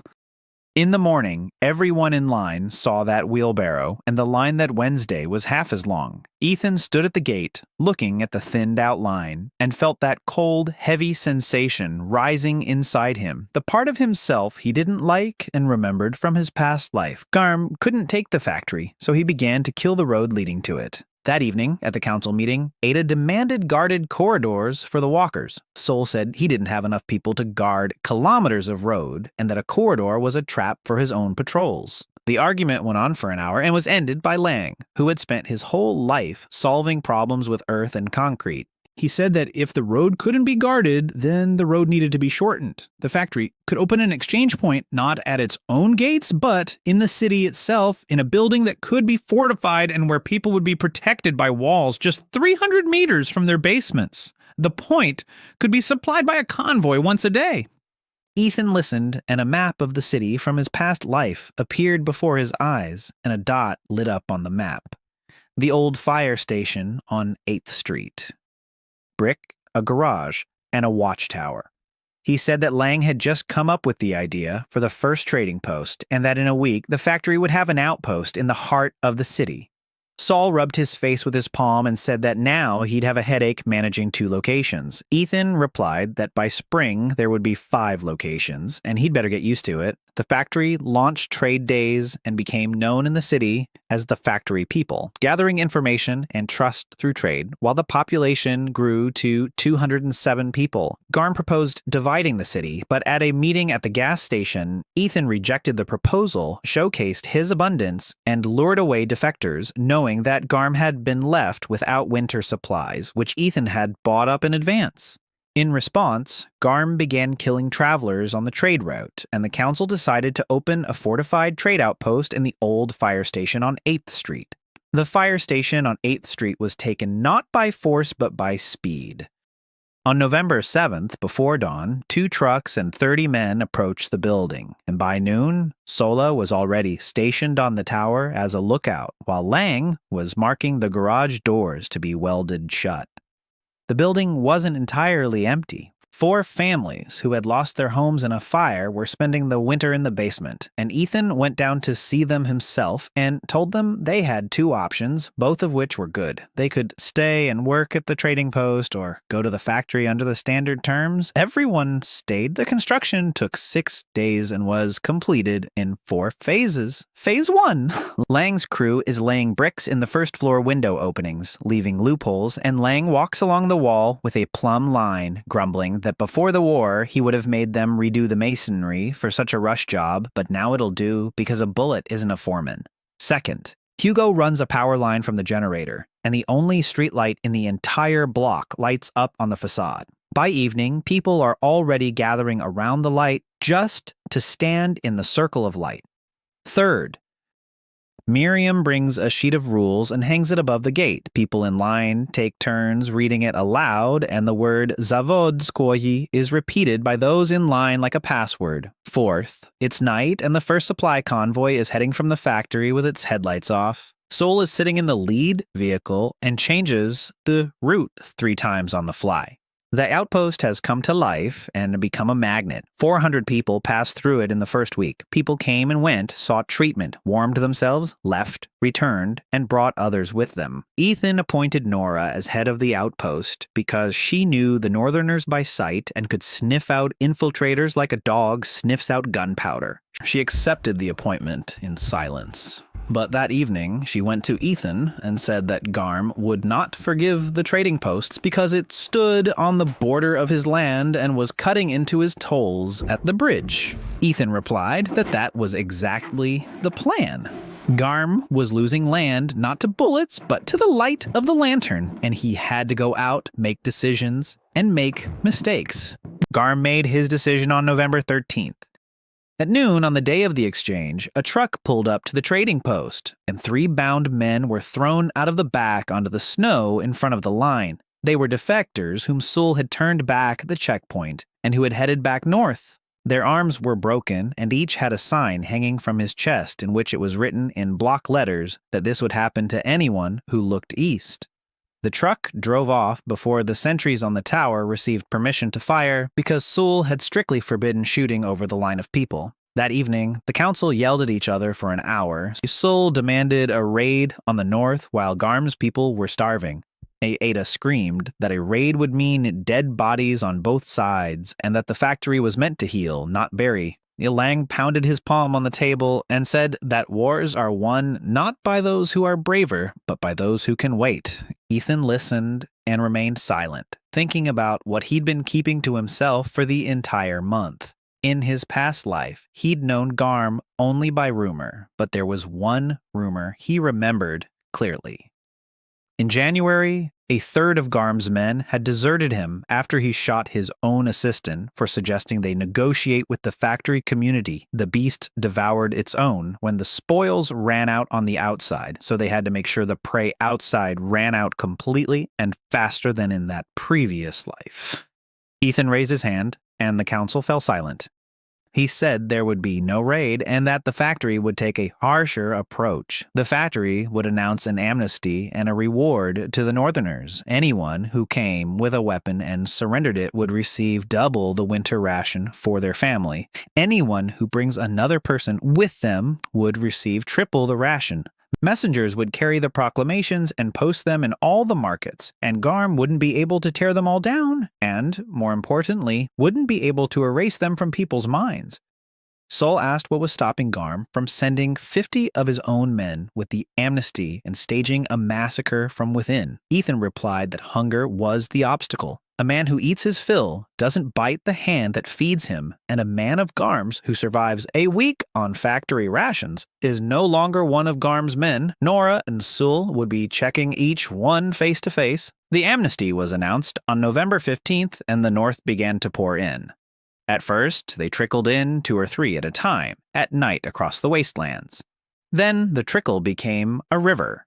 By the end of November, 68 people had arrived from the north, and according to the defectors, Garma had fewer than 40 guns left, so he stopped leaving the grain elevator building where he had set up his headquarters. On November 29th, what Ethan had been waiting for and fearing happened. A man in a quilted jacket stopped at the trading post gates with his hands raised and said that he was from Kos. That Kos was requesting a personal meeting with Ethan, and that as a sign of his seriousness, he was handing over this. He placed a flash drive on the snow. The flash drive contained a recording of Garm giving his men their orders. The words were simple. Take not the factory, but the trading post, not for looting, but for execution. Herding the line of people into the garage and burning it down so that no one would ever go to the factory again. The date was December 3rd.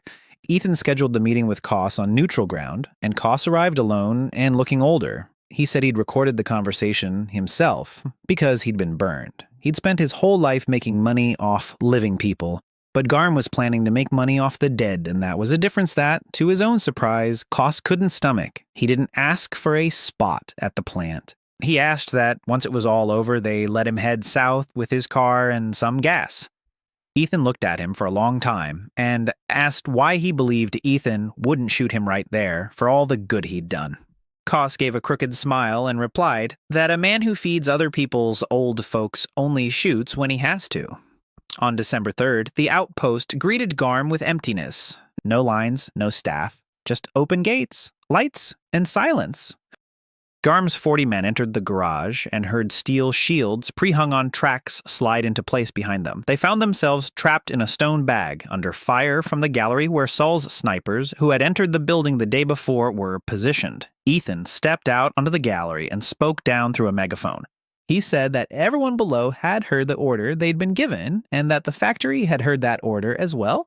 He said he didn't want to shoot and was offering one last exchange. Drop your weapons and choose your fate. Those who wanted to leave could go in any direction, and those who wanted to stay would be subject to the rules.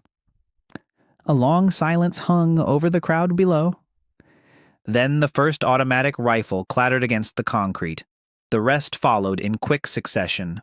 Garm was not among the 40. The beast sensed something was wrong and didn't go on his own. His own people captured him 2 days later. On December 5th, at the grain elevator, the remaining dozen or so people tied him up and brought him to the trading post, and the eldest among them said they didn't want to be hanged alongside him, and that they were handing him over to the Zavadskis for judgment because they no longer had a court of their own. They held an open trial in the factory courtyard in front of everyone. Miriam took the minutes. Witnesses came forward one after another, and it lasted 3 hours. While Garm stood there in silence, looking over everyone's heads. He spoke only once, at the end. He said that he had fed 100 people all autumn as best he could, that Ethan was simply richer, not better, and that if he had the warehouse, everything would have been the other way around. Ethan listened, and something ached inside him because there was a grain of truth in that, and he knew its weight. The council handed down its verdict unanimously: exile. Garma was led out past the southern outpost with a knife, a flask, and 3 days' rations, and told not to return. He walked off into the ashen steppe without looking back. Saul, watching him go, said that mercy was a costly thing and that they would settle this score yet. That same evening, a caravan of 14 people arrived at the factory from the west, traveling by sleigh. The children in the caravan were wrapped in curtains and rugs. The caravan leader said they had been traveling for 9 days, and that west of the river there were no more cities, only ice, and that people there said a lantern was burning in the east that never went out. Ethan stood at the gate and watched as Ada led the children into the warmth, realizing that word of the factory had already spread beyond the city, and that in the spring it would bring more than just caravans.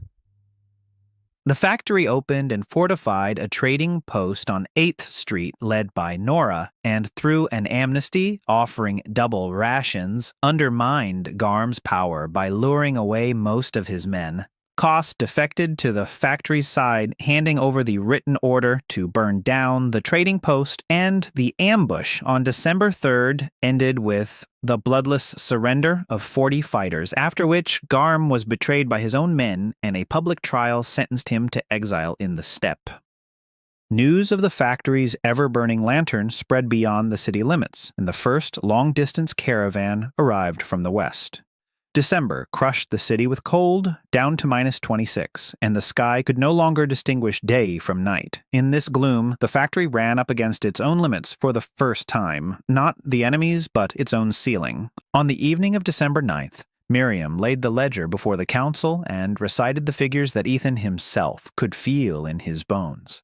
There are 412 people at the factory and the trading post. The influx is 20 to 40 a week, and turning people away in winter means killing them.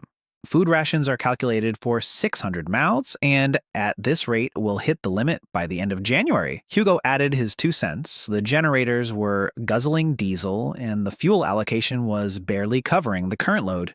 The residential wing was already overcrowded, and Lang wouldn't finish building the second workshop until the holidays. Everyone looked at Ethan, and Ethan stared at his notebook. The problem wasn't money, which no longer existed, nor was it supplies. The problem was that the capacity could only be increased by placing more items in the storage cells, and there was nowhere to get them from. The stores had been ransacked, the wholesale warehouses had burned down or been looted back in October. He looked up and told the council what he had been mulling over for a week. The city's supplies had run out, which meant the factory would have to go where no one goes in winter. He named 3 locations from his past life. The Hale Railroad Marshalling Yard, where freight trains had come to a standstill and frozen on the tracks back in October, and which, in that life, had only been reached in the spring by outsiders. A river port with a grain terminal, and the military mobilization reserve depots 40 kilometers to the south, which a dying quartermaster had described in his previous life and at which no one had ever found. Sol whistled and said these were 3 expeditions of increasing stupidity. Ethan replied that these were 3 expeditions of increasing cost and that they would start with the closest one.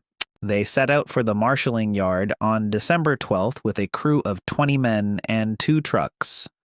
The station greeted them with silence, waist-deep snow, and rows of rail cars stretching into the mist. Ethan's experience from his past life had taught him to expect the worst, and the first 4 cars yielded only furniture and broken tiles, causing Sol to grow gloomy. They opened the 5th car, and Hugo shone his light inside and called out to everyone in a voice that sent people running. The car was crammed with sacks of sugar up to the ceiling. What followed was a frenzy. A refrigerated section with frozen oil and fat, a carload of pasta, 2 diesel tank cars that Hugo tapped on and hugged as if they were family, a carload of medical supplies for rural pharmacies. Ethan walked along the train and did what he'd come to do. He didn't load everything into the trucks. He went into each car, took samples of everything, and recorded the reference samples right on the spot while the guards held the perimeter. A bag of sugar in one compartment, a box of pasta in a compartment, a canister of drained diesel in a compartment. The trucks took whatever else they could fit, but the real treasure left unseen. Over the course of 3 trips leading up to December 15th, the food rations had increased from 600 to 1,200, and Miriam, as she counted the new entries in the ledger, took off her glasses and said that for 30 years she'd been counting other people's millions, and the numbers had never smelled like bread. On the return trip of the 3rd run, a tragedy occurred that Ethan would later replay in his mind for many long nights. The rear truck fell behind at a railroad crossing and was ambushed. It wasn't Garm or the gang. 6 desperate men with a single rifle and axes. Boys and 2 men with faces blackened by hunger. Security guard Durham fired at the moving group, killing the oldest one, and the rest scattered, except for one who sat down in the snow next to the body and didn't leave. It was the sun. The convoy brought both the body and the young man, and Ethan stood at the gate, looking at the cargo and sensing the yard gathering silently behind him. They buried a stranger on the factory grounds, and Ethan spoke a few brief words over the grave. He said that this man was not an enemy, but a father who had nothing to feed his family with, and that the only difference between him and anyone standing there was the time at which they had arrived at the factory. The young man's name was Yusuf, and Ada took him to the infirmary as an apprentice. A week later, he spoke for the first time. After the funeral, Durham came to Ethan to turn in his weapon, but Ethan refused to accept it and said that the fault lay with the system under which a starving man learns about the factory only after he has gone mad, and that they would change that system. Starting on December 20th, sleigh deliveries began from the trading post. Light sleighs, escorted by guards, traveled through the residential basements, leaving food and an address. This consumed resources, but it was the most sensible use of resources for the winter. They captured the port just before New Year's, and the grain terminal provided a benchmark for wheat that made the number of mouths in Miriam's ledger look absurd. Ethan postponed the military warehouses until February because the 40 kilometers of winter steppe required equipment that wasn't yet available, and because he wanted to give people a week off for the holidays without any risk. On December 31st, in the cafeteria of the second workshop completed by Lang, tables were set for 450 people. The lights were on, and the air was filled with the scent of baked goods from the baker's family. Hugo played music over the speakers, and people danced among the frames of the old machines. Ethan stood by the wall and watched. Nora was dancing with Theo, whose eyes no longer looked old. Lang sat with the crew, and the crew handed him something homemade, which he held with both hands. Miriam was teaching the young people some kind of pre-war dance. Sul wasn't dancing. He stood across from them by the other wall, looked across the hall at Ethan, raised his mug, and Ethan raised his. At midnight, they went out into the courtyard, and Hugo fired 3 flares into the black sky from a signal box he'd found at the sorting facility, and people shouted and hugged each other under the falling ash as if it were snow. And on January 2nd, reality knocked again, and this time it wasn't with an axe, but with a piece of paper. A daytime patrol brought a delegation of 5 people to the gate, all dressed in clean clothes, with 2 of them carrying automatic rifles on their backs. The senior member introduced himself as an advisor to the Doverton City Council and spoke smoothly. He said that Doverton, 60 kilometers to the south, had retained part of its administration, a population of 1,500 and a coal-fired power plant, and that the committee had heard about the factory that wasn't starving. He said that the committee was offering the plant the opportunity to come under Doverton's jurisdiction as a food facility, with mandatory deliveries according to quotas, along with the corresponding status and protection. He placed a document bearing a seal on the gate table.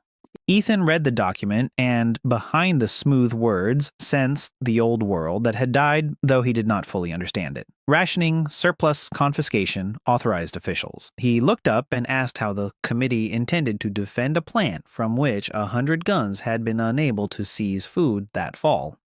The advisor smiled subtly and replied that the committee had 200 garrison fighters and armored vehicles from the reserve, and that the question was not how to defend it, but with whom the plant wanted to negotiate, with the administration, or with those who will come when the administration stops holding back the hunger of 1,500 people. He set the paper down and said they'd return for an answer in 2 weeks, and that the committee preferred good neighborly relations, but knew how to handle things differently if necessary. The delegation disappeared into the mist, and Sul, watching them go, remarked that here was the promised bigger player. Ethan stood with the paper in his hand and thought that at least Garm hadn't called looting jurisdiction. The plant had hit the ceiling of its capacity with 412 residents, and Ethan had raised it by organizing expeditions to the frozen sorting station and grain port, bringing the food supply up to 1,200 people and starting sleigh deliveries to the basements after the tragedy involving a starving father killed in an ambush whose son Yusuf remained at the plant.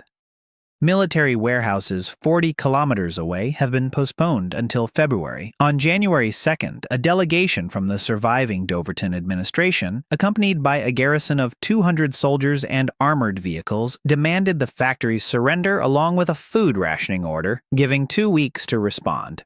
Ethan spent those 2 weeks not on a response, but on reconnaissance, because responding without knowing the enemy would mean responding at random. As early as January 4th, 2 of Koss's former men set off south under the guise of merchants, and Koss himself, who had never actually left for the south, volunteered to guide them, saying that before leaving he wanted to settle a personal debt. They returned 6 days later, and the picture they brought back was more complicated than the council had expected. Doverton hadn't lied about the 1,500 people and the power plant. He had lied about the order. The city was living on ration cards at a quarter of the standard ration. Coal was running out, and the committee was being propped up by the garrison, which, in turn, was being kept in line by double rations and fear. Armored vehicles did exist, 2 old armored personnel carriers, only one of which was operational, but Koss considered something else to be the main issue. He said that the city was angry and weary, that Councilman Hale, who had come to the factory, was the committee's second in command, that the first was Chairman Morton, and that there was a rift between them. Morton is an old-school administrator and wants to make it through to spring without a war. Hale views the factory as a prize that will solve all his problems at once and make him number one. The council listened, and Lang articulated what was hanging in the air. We can't go to war, and we can't submit, which means we need to sell the third option to Doverton before Hale sells them the war. Ethan nodded because he'd been putting together that third option in his head for all 6 days. The plant falls outside the jurisdiction and doesn't pay the quota. The plant is offering Doverton a supply agreement, food, fuel, and medicine in weekly convoys, according to a fixed list, in exchange for coal from their station, metal, and recognition of the plant as a separate community. For Hale, such an agreement was a knife to the throat because it removed the pretext for a campaign. For Morton, it was a lifeline because it fed the city without a single shot being fired. This meant the letter with the proposal had to land on Morton's desk, bypassing Hale, and be made public so that it could not be hidden. On January 15th, a convoy of 3 vehicles with a white banner set out for Doverton, carrying a cargo that was a letter in itself: 5 metric tons of flour, 1 metric ton of canned meat, and a crate of antibiotics, a gift from one city to another. Ethan drove there himself, and Sewell cursed until he was hoarse and drove alongside him. In the square in front of the committee building, a crowd greeted the convoy, and the crowd stared at the sacks of flour so intently that the garrison guards themselves stepped back from the vehicles. Morton stepped out onto the porch, a heavy-set old man with the face of someone who'd been sleeping 2 hours a night for 3 months. Ethan spoke loudly from the porch, addressing the square. He said that the factory was neither a subject nor an enemy, but a neighbor, and that the neighbor had brought bread and a contract, and that copies of the contract had been handed out to the people in the square. Miriam was indeed handing out sheets of paper to the crowd. Hale stood behind Morton's shoulder, as white as a sheet because his act had just been ruined in front of the whole town. Morton read the contract at length, then he looked out at the square where people were already holding the sheets and said that the committee would review it and that he personally was grateful for the bread. From the look in his eyes, Ethan could tell that the old man understood everything and had accepted it, and that there would be no war with this man. 3 days later, Doverton signed the agreement. The first shipment of coal arrived at the plant on January 20th, and Hugo greeted the dump truck as if it were a holiday because the coal would free the heating system from its dependence on diesel. And on January 22nd, Ethan finally led the postponed expedition to the military reserve warehouses, and it was the strangest expedition of the winter. They drove 40 kilometers across the steppe in a convoy of 4 vehicles all day long. Coordinates from the memory of the deceased quartermaster led them to a hill with concrete canopies and a rusty antenna, and the warehouses turned out to be untouched because from the outside, they looked like an abandoned weather station. Inside, beneath the hill, lay what made Saul's voice catch: rows of preserved supplies, diesel power stations and crates, field kitchens, medical kits for a fully operational field hospital, tents, stoves, and winter gear for 1,000 people. And an armory, which Ethan opened, stood in the doorway for a moment, then closed and sealed, declaring that the factory would only produce this standard model if the sky were to fall a second time. For 3 days, the convoy transported the supplies while Ethan recorded the reference data, and at the end of the 3rd day, on the return trip, the radio operator in the lead vehicle picked up a signal that hadn't been on the air since October. A voice, faint and choppy through the static.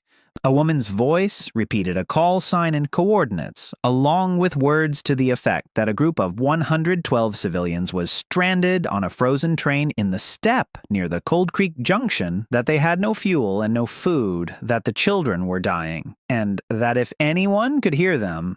The radio operator looked up at Ethan. Cold Creek lay 60 kilometers to the east across the open steppe where the ground was so shallow there was no road, only a general direction. Saul said aloud what the security chief should have said. 60 kilometers of blizzard conditions, an unknown group, a possible trap, and the convoy's resources at their limit.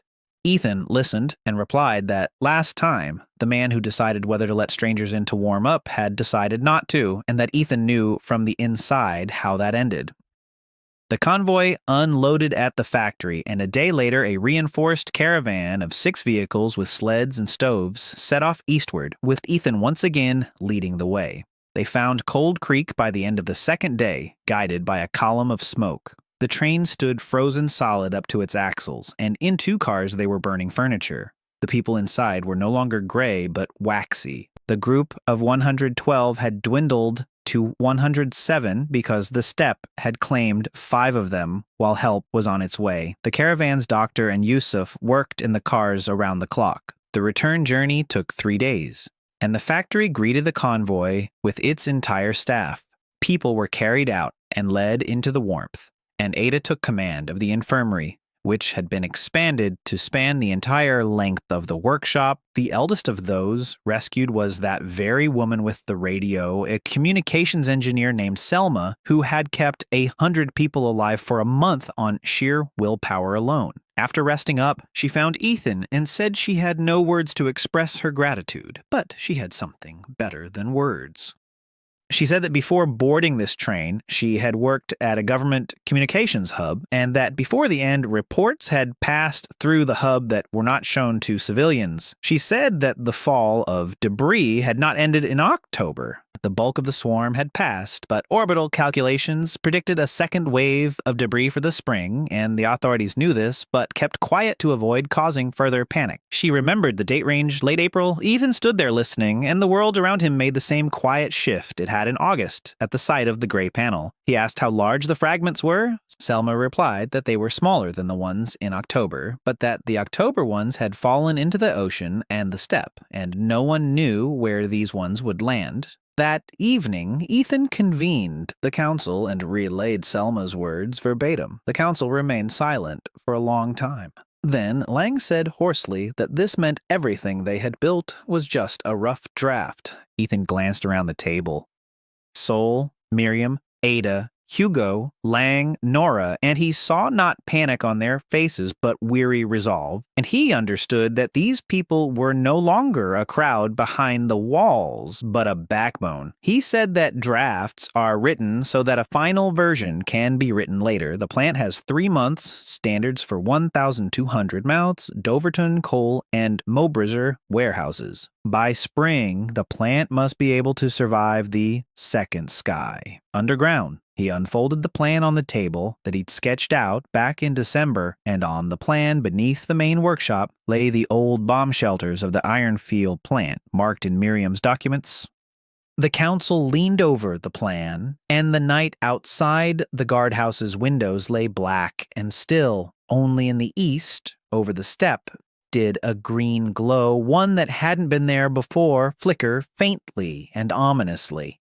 Ethan had scouted out Doverton, uncovered the conflict between Chairman Morton and Advisor Hale, and through a public distribution of bread coupled with a supply contract in exchange for coal, thwarted Hale's plan for war, securing recognition for the plant as a separate community.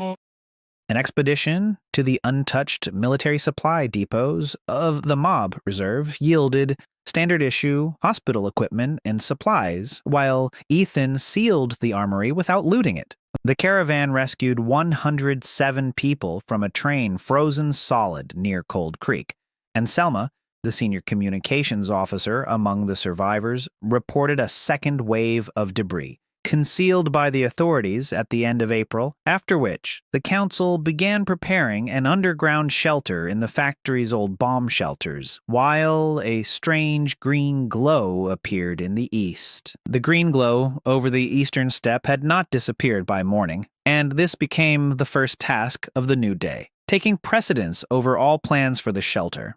Saul sent a 3-person patrol eastward on a motorized sled, and the patrol returned 2 days later with an answer that no one could make sense of. 40 kilometers to the east, in the steppe, lay a crater from the October fragment, one the plant knew nothing about, and the crater had not yet cooled.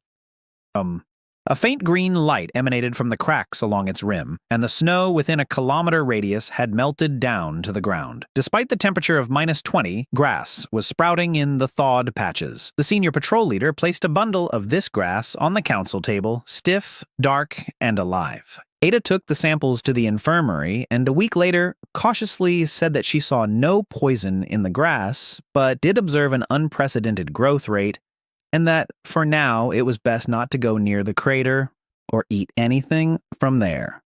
Ethan listened and ordered the matter to be put on hold, and the crater marked on the maps as a restricted zone with a weekly observation patrol.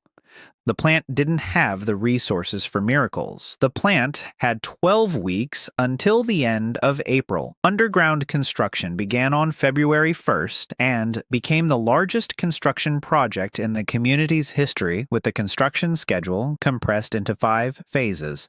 Phase 1.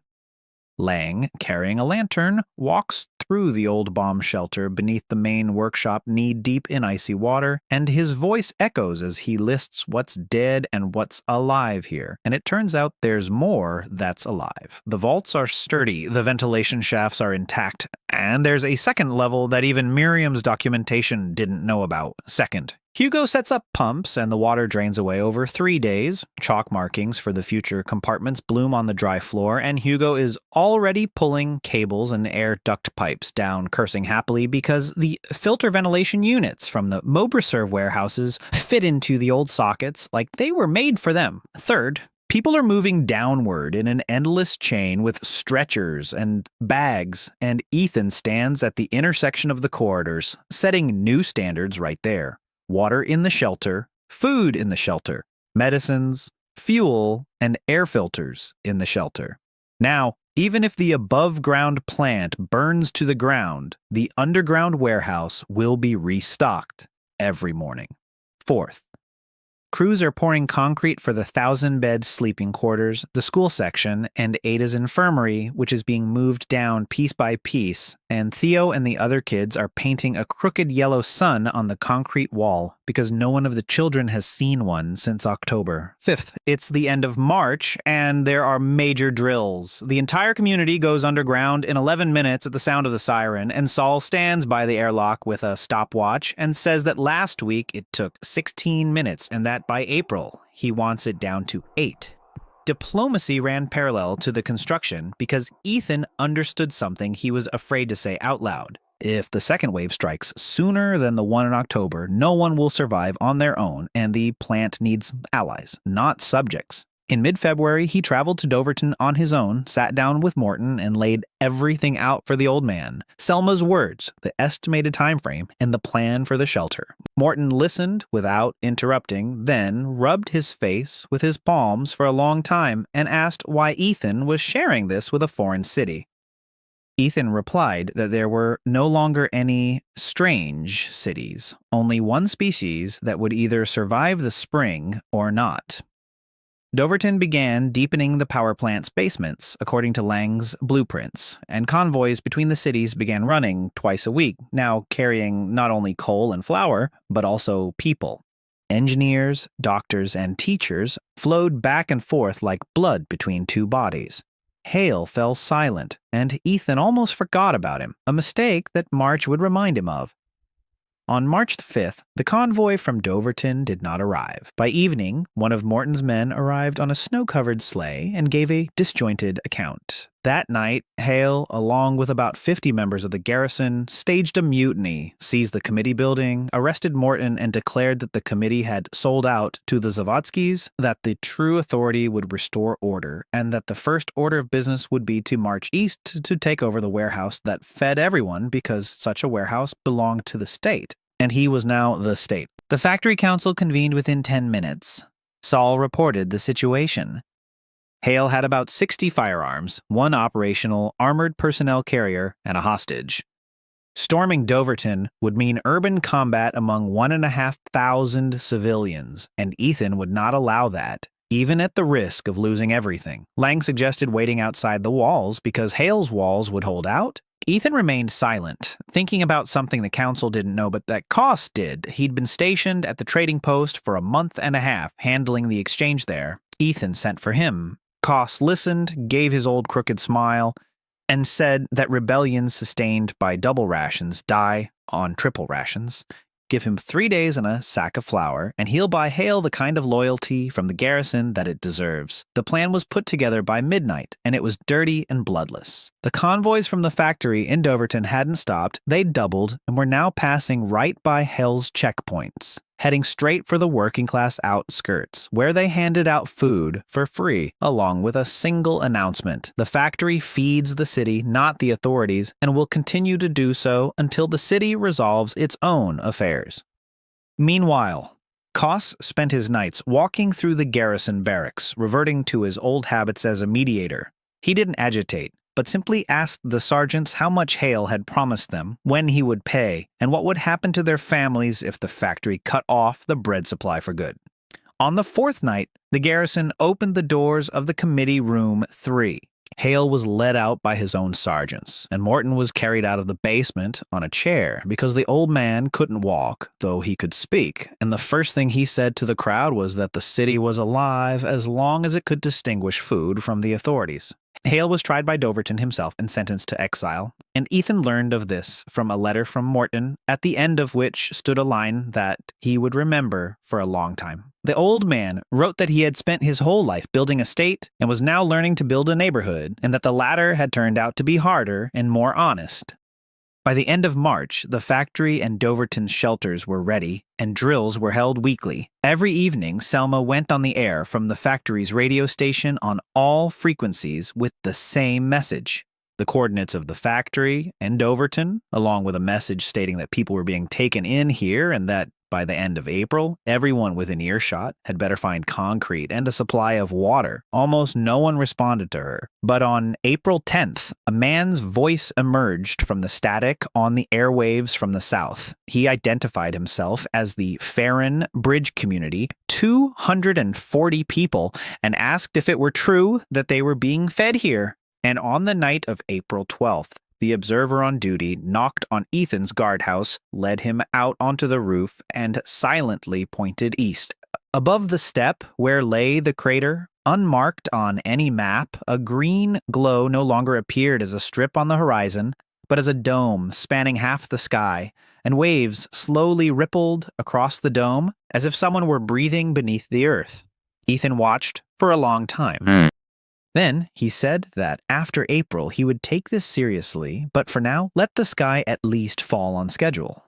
In 12 weeks, the community built an underground shelter with a capacity of 1,000 people, complete with self-sufficient storage facilities, and reduced the evacuation time following the siren to 11 minutes, while Doverton deepened its basements according to Lang's blueprints. Counselor Hale's rebellion, which included Morton's arrest, was quelled without bloodshed through free food distributions, and Koss's work with the garrison, after which Hale was expelled. The alliance of cities grew stronger, and Selma is broadcasting a radio alert to which the Farron Bridge community has responded. The crater of the October fragment in the east is glowing green dome, overgrown with anomalous grass, and Ethan put the mystery on hold until the second wave of debris passed at the end of April. The second wave arrived on April 26th, and it was not the sky, but Selma's radio that announced it. A day before the window opened, the station had picked up a fragment of a military relay signal from the south, where a mechanical voice was repeating the calculated entry trajectories.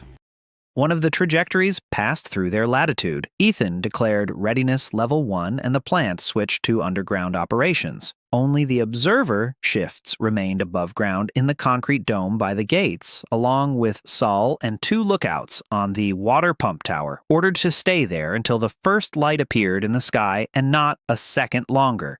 The community descended below ground in an orderly fashion and without a stampede because the 11th drills had done their job, and Miriam at the airlock was checking people off the logbook just as she had done for 30 years of operations. 602 people from the plant and the trading post, plus 40 guests from the Farron community, who had arrived early. Downstairs it smelled of concrete and porridge, and in the school section beneath a yellow painted sun, a teacher was reading aloud to the children. They waited for 2 days. On the night of the 28th, the observers gave the signal, and Sol was the last to descend. The airlock closed, and 40 minutes later, the Earth sighed. It didn't strike, rather, it sighed deeply and long, and concrete dust rained down from the ceiling, and the lights flickered and stabilized. Then the sighs came in succession, 7 tremors in 3 hours, and between them, a faint haul of air and the ventilation dampers. People sat in their compartments holding hands, and Yusuf walked with the doctors down the rows, carrying water and medication. By dawn, Silence had fallen, and in that silence they spent another day following protocol. At the end of the second day, Ethan and Sewell were the first to ascend through the airlock.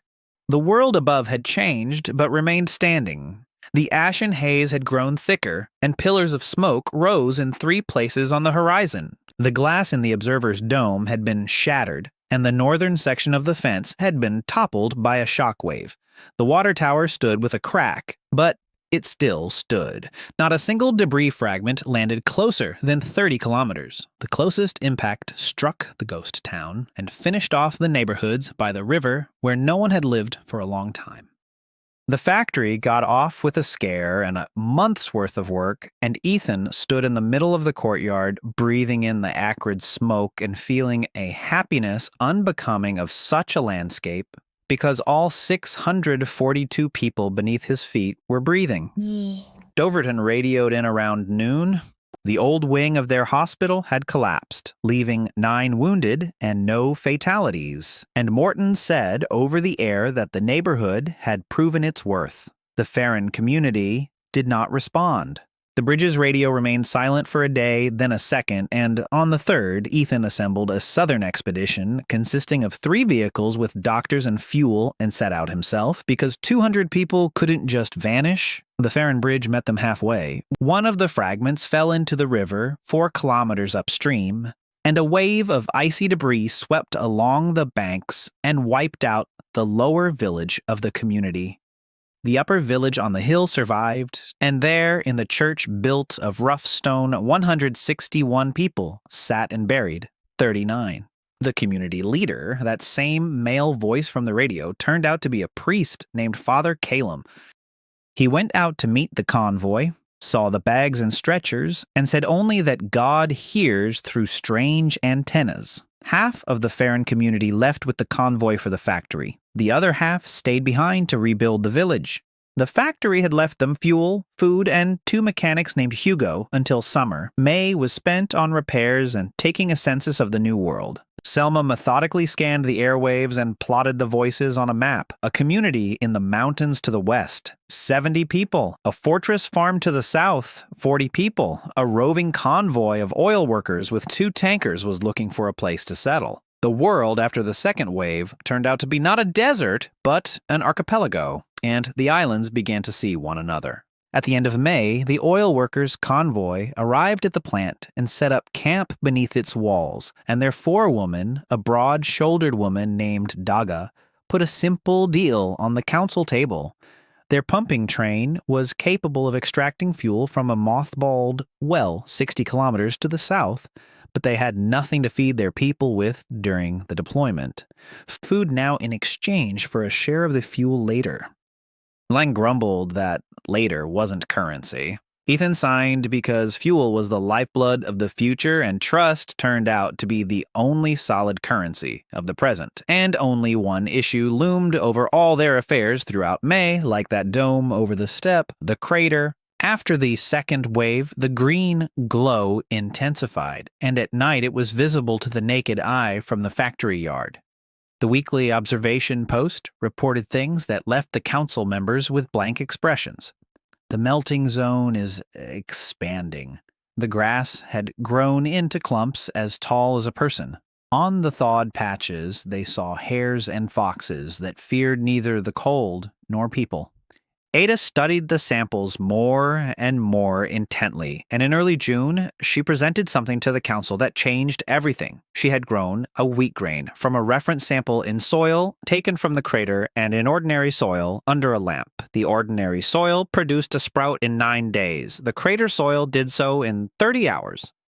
She stated matter-of-factly that she didn't know the mechanism or the long-term consequences, and that as a doctor, she was obligated to warn of the risks. But as a human being, she was obligated to say that this soil could restore agriculture to the world under the dead sky. The council was silent, and everyone looked at Ethan, while Ethan looked at the 2 pots with sprouts. The warehouse provided the community with everything except one thing, a future that did not depend on him alone. The standards existed as long as he did, and Ethan carried this knowledge alone, like a stone. The earth that would bear life beneath the ash was a future that would not die with him. He said the plant was heading toward the crater carefully and according to Ada's protocol with volunteers. The expedition was assembled by June 15th and led by Ethan himself, along with Ada, Selma, and 6 of Sola's fighters. Up close, the dome turned out to be air, not light. Warm air that hung over the 3-kilometer-wide basin like an invisible tent within which a suspension of ash settled at the edge in a gray ring. Inside the ring was spring. A real, warm spring with stiff green grass, the buzzing of insects, and streams from the snow melting at the edges. In the middle of the basin, a steady green light glowed from the cracks in the shattered rock, and Selma's counters, assembled from warehouse dosimeters, showed background radiation levels higher than normal, but below dangerous levels. People stood at the edge of the dome in silence, and one of the soldiers took off his glove, held his palm up to the warm air, laughed, and cried at the same time. On the opposite slope of the hollow, they found what had made the silence complete. Neat garden beds. Someone had been digging the soil here for a month, planting crops and living in a dugout by the stream. They found the owner of the dugout by evening, and when he came out toward the voices, a homemade hoe in his hands, Ethan recognized him before he could make out his face. Garm, who had been exiled to the steppe in December to certain death, stood before them, alive, terribly thin, and deeply tanned. The second wave on April 28th caused no losses for the plant or Doverton, but killed 39 people from the Farron community, half of whom, led by Father Callum, had joined the plant, and Selma's ether map revealed an archipelago of surviving communities, including the Dagi oil workers, with whom a fuel, the crater anomaly, turned out to be a warm dome with a spring-like climate and soil that accelerated plant growth 7-fold, which Ethan considered a future independent of his mortal stock. Cultivated garden beds were discovered in the basin, and their owner turned out to be Garm, an outcast who had survived in the steppe. 6 gun barrels were trained on Garm before Ethan could even open his mouth, but Garm did not raise his hands. He simply stood there watching, never letting go of the hoe in his hand. Ethan ordered the weapons to be lowered. They sat on logs by the dugout and talked until dark, and it was the strangest conversation of Ethan's entire life. Garm spoke calmly and without self-pity. He told how he had set out southward to die and how, on the 5th day, he came upon a green glow in the night and decided it was the gateway to hell, so he walked toward it because he had nothing left to lose. How he spent the winter in the warmth of a hollow, living off roots and hairs. How, in March, he found 3 grains of wheat in his pocket, left over from the fall, and planted them out of boredom, and how, a month later, he looked at the ears of wheat and howled at the top of his lungs because he realized what he was holding in his hands. He said that he'd been digging every day since then, that he'd marked out the hollow for fields, and that he knew the Zavodskis would come to light sooner or later. He looked up at Aitan and added that they'd have to drive him away from here the same way they'd decided not to kill him in December. The factory council debated Garm for 3 evenings. Sol argued that a beast remains a beast, and that the pit was too important to leave a man with such a past there. Ada argued that the man had spent half a year alone building a field, not a fortress, and that this was a better diagnosis than any words. Father Callum, who had recently been appointed to the council by Farron's people, unexpectedly settled the matter. He said he knew of no beasts that planted grain. Ethan formulated the decision as follows. The valley is declared common land belonging to all the communities of the archipelago and belongs to no one. An agricultural station is to be established there. Garm remains at the station as a worker with no authority to command anyone and under supervision, and his December sentence is replaced by this work. Garm listened to the verdict and asked only how many people would be assigned to the fields. June and July were devoted to the Crater Project, and it was immortalized in the community's memory through a montage of 4 images. The first, convoys are hauling seed samples into the basin, and Ethan stands at the edge of the warm dome, plucking sacks of wheat, potatoes, and oats from the air, while the garden beds map out the bottom of the basin like a notebook. Second, Lang is building a road, a warehouse, and housing for 40 people on the ridge, and he grumbles that for the first time in his life, he's building a village in hell, and that hell looks suspiciously like paradise. Third, Ada sets up a laboratory at the station, and her assistants, in white headscarves, walk among the plots with journals. Each plot is numbered, and half the harvest from the first cycle goes solely toward analyses. Fourth, it's the end of July, the first harvest, and people from the 4 communities stand along the field watching as the combine, assembled by Hugo from parts stored in the warehouse, moves through the wheat. Many adults cry openly, while Garm walks behind the combine, picking up ears of wheat. The basin's first harvest yielded 26 metric tons of grain, and the figure itself was modest, but Miriam announced a different number at the council meeting, an estimated figure. If the entire bottom of the basin were sown and 3 harvest cycles were completed in a year, the land would yield enough bread to feed 5,000 people without any storage facilities. For the first time in a year, the word future was spoken at the council meeting without any reservations, and in August, the future began to take shape on its own. Selma Radio spread the news of the harvest throughout the archipelago, and it was no longer just individuals, but entire communities that began streaming toward the factory. A mountain community from the west sent a delegation to ask to be taken in under the same roof. A fortress farm from the south proposed combining their herds. The oil workers of Daji drilled a well, and the first tanker of their own fuel arrived at the plant exactly as agreed. Lang publicly acknowledged that after all, oil does serve as currency. By September, the archipelago had formed a union that was named simply and without fanfare: the Eastern Agreement. 5 communities, a common council, shared trade rules, a unified defense, and no capital was designated because everyone already knew where the light shone. And the stronger the agreement grew, the harder it was for Ethan to bear his burden, the secret of the warehouse. The entire edifice of the new world stood on a foundation no one had seen, and that foundation was Ethan himself, his dream and his heartbeat. If tomorrow a stray bullet or ice underfoot or a simple heart valve failure were to occur, the standards would vanish and the archipelago would face a devastating famine in the middle of winter. He'd wake up at night thinking about this. In October, on the anniversary of the fall, he made a decision he'd been working toward for half a year. The Council of the Agreement gathered in full at the factory, and Ethan asked them to close the doors and told them everything about his past life and his starvation to death in the basement, about his return, the warehouse, the standards, and 6 o'clock in the morning, about how the abundance of an entire region rested on a single mortal man, and that things couldn't go on like this. He spoke for an hour, and when he finished, complete silence hung in the room for a long time. Morton, who had arrived from Doverton, was the first to speak. The old man said he'd suspected the impossible from the day he saw the factory delivery slips, and that what he'd just heard changed only one thing.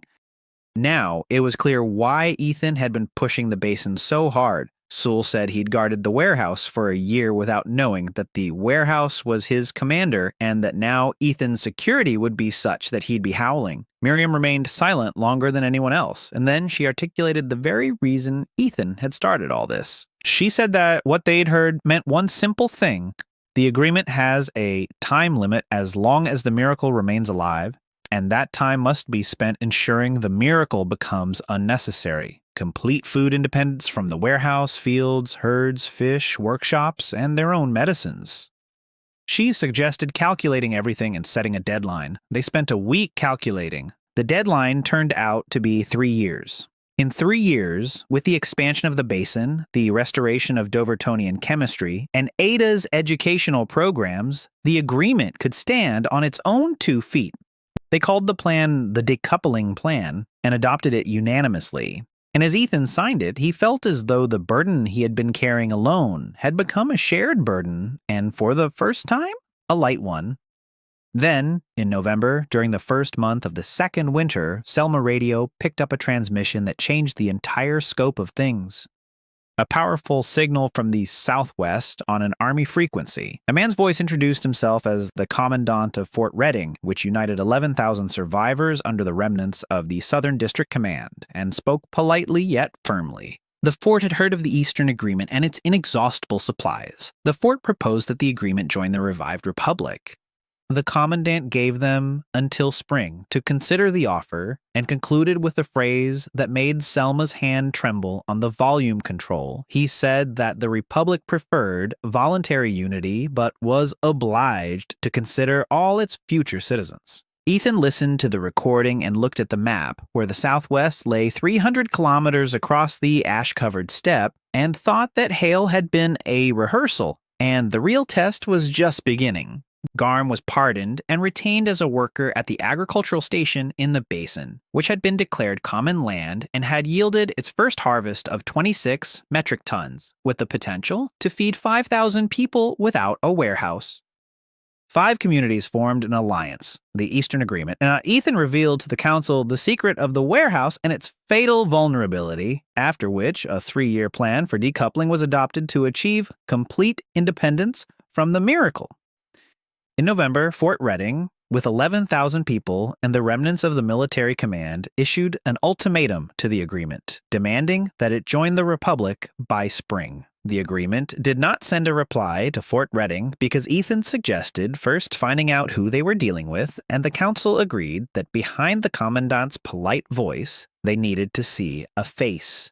In December, a reconnaissance mission set out for the southwest, led by Koss, who by that time had become to the agreement what he had always been, a man who knew how to open any door. Accompanying him were Selma, posing as a radio operator for a trade caravan, and 2 fighters. They returned a month later in the January cold, and the council listened to Koss's report for 2 hours without interrupting. Fort Reading existed and was a force to be reckoned with. An old military base with hangars and an arsenal surrounded by a town of temporary shelters housing 11,000 people. Commandant Voss, a career colonel, maintained an iron discipline that was fair in its own way. Rations based on work, a court-martial for looting, and a school for the children. But there was a dark side to this order. The fort survived on supplies from the armory and through requisitions. Its convoys traveled through the south, taking surplus goods from small communities in exchange for protection that no one had asked for. Those who refused had their weapons confiscated, and those weapons were declared a threat to the Republic. 3 communities in the south had already disappeared, having been absorbed into the fort, not entirely voluntarily, and most importantly, the fort was starving slowly but surely. 11,000 mouths were devouring the stockpiles faster than requisitions could replenish them. And Voss knew this, which is why he looked eastward, where, according to rumors, the bread never ran out. Selma added a detail that made the council members' faces go pale. In the fort's radio room, she had seen direction-finding charts on the table. On those charts, the agreement's radio frequencies had been circled and signed, and next to them lay a route sheet with calculations for a convoy heading east. The plan was set for March. The military council of the agreement met for 3 days, and the rift ran deep.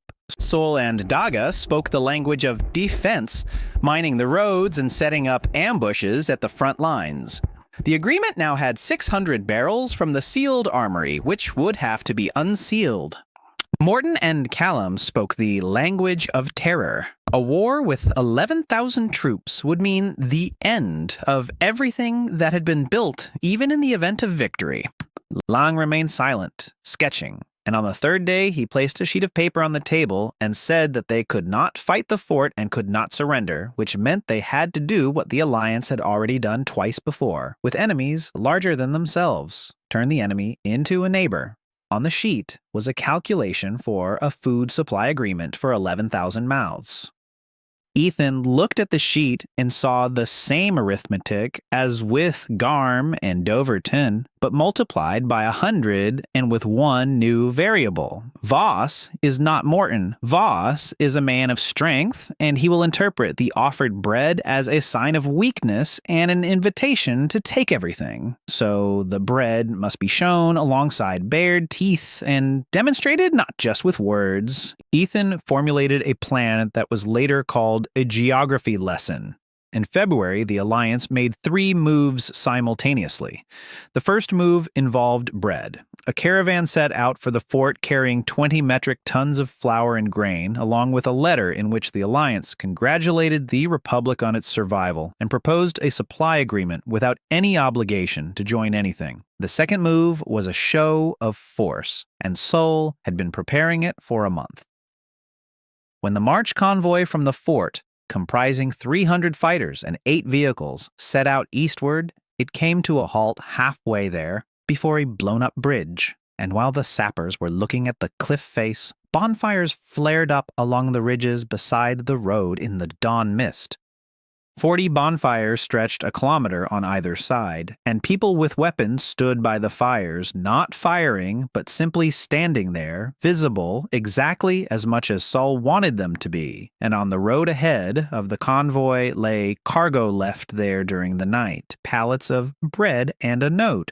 The note stated that the factory was still 180 kilometers away, that there were 7 such checkpoints, and that at each one they could receive either fire or bread, and that the fort would honor their choice in advance. The third move was a human one, and only Ethan and Koss knew about it.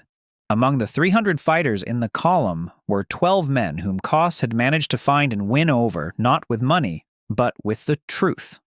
They were sergeants from communities that had been absorbed by the fort, and Koss had shown them the basin.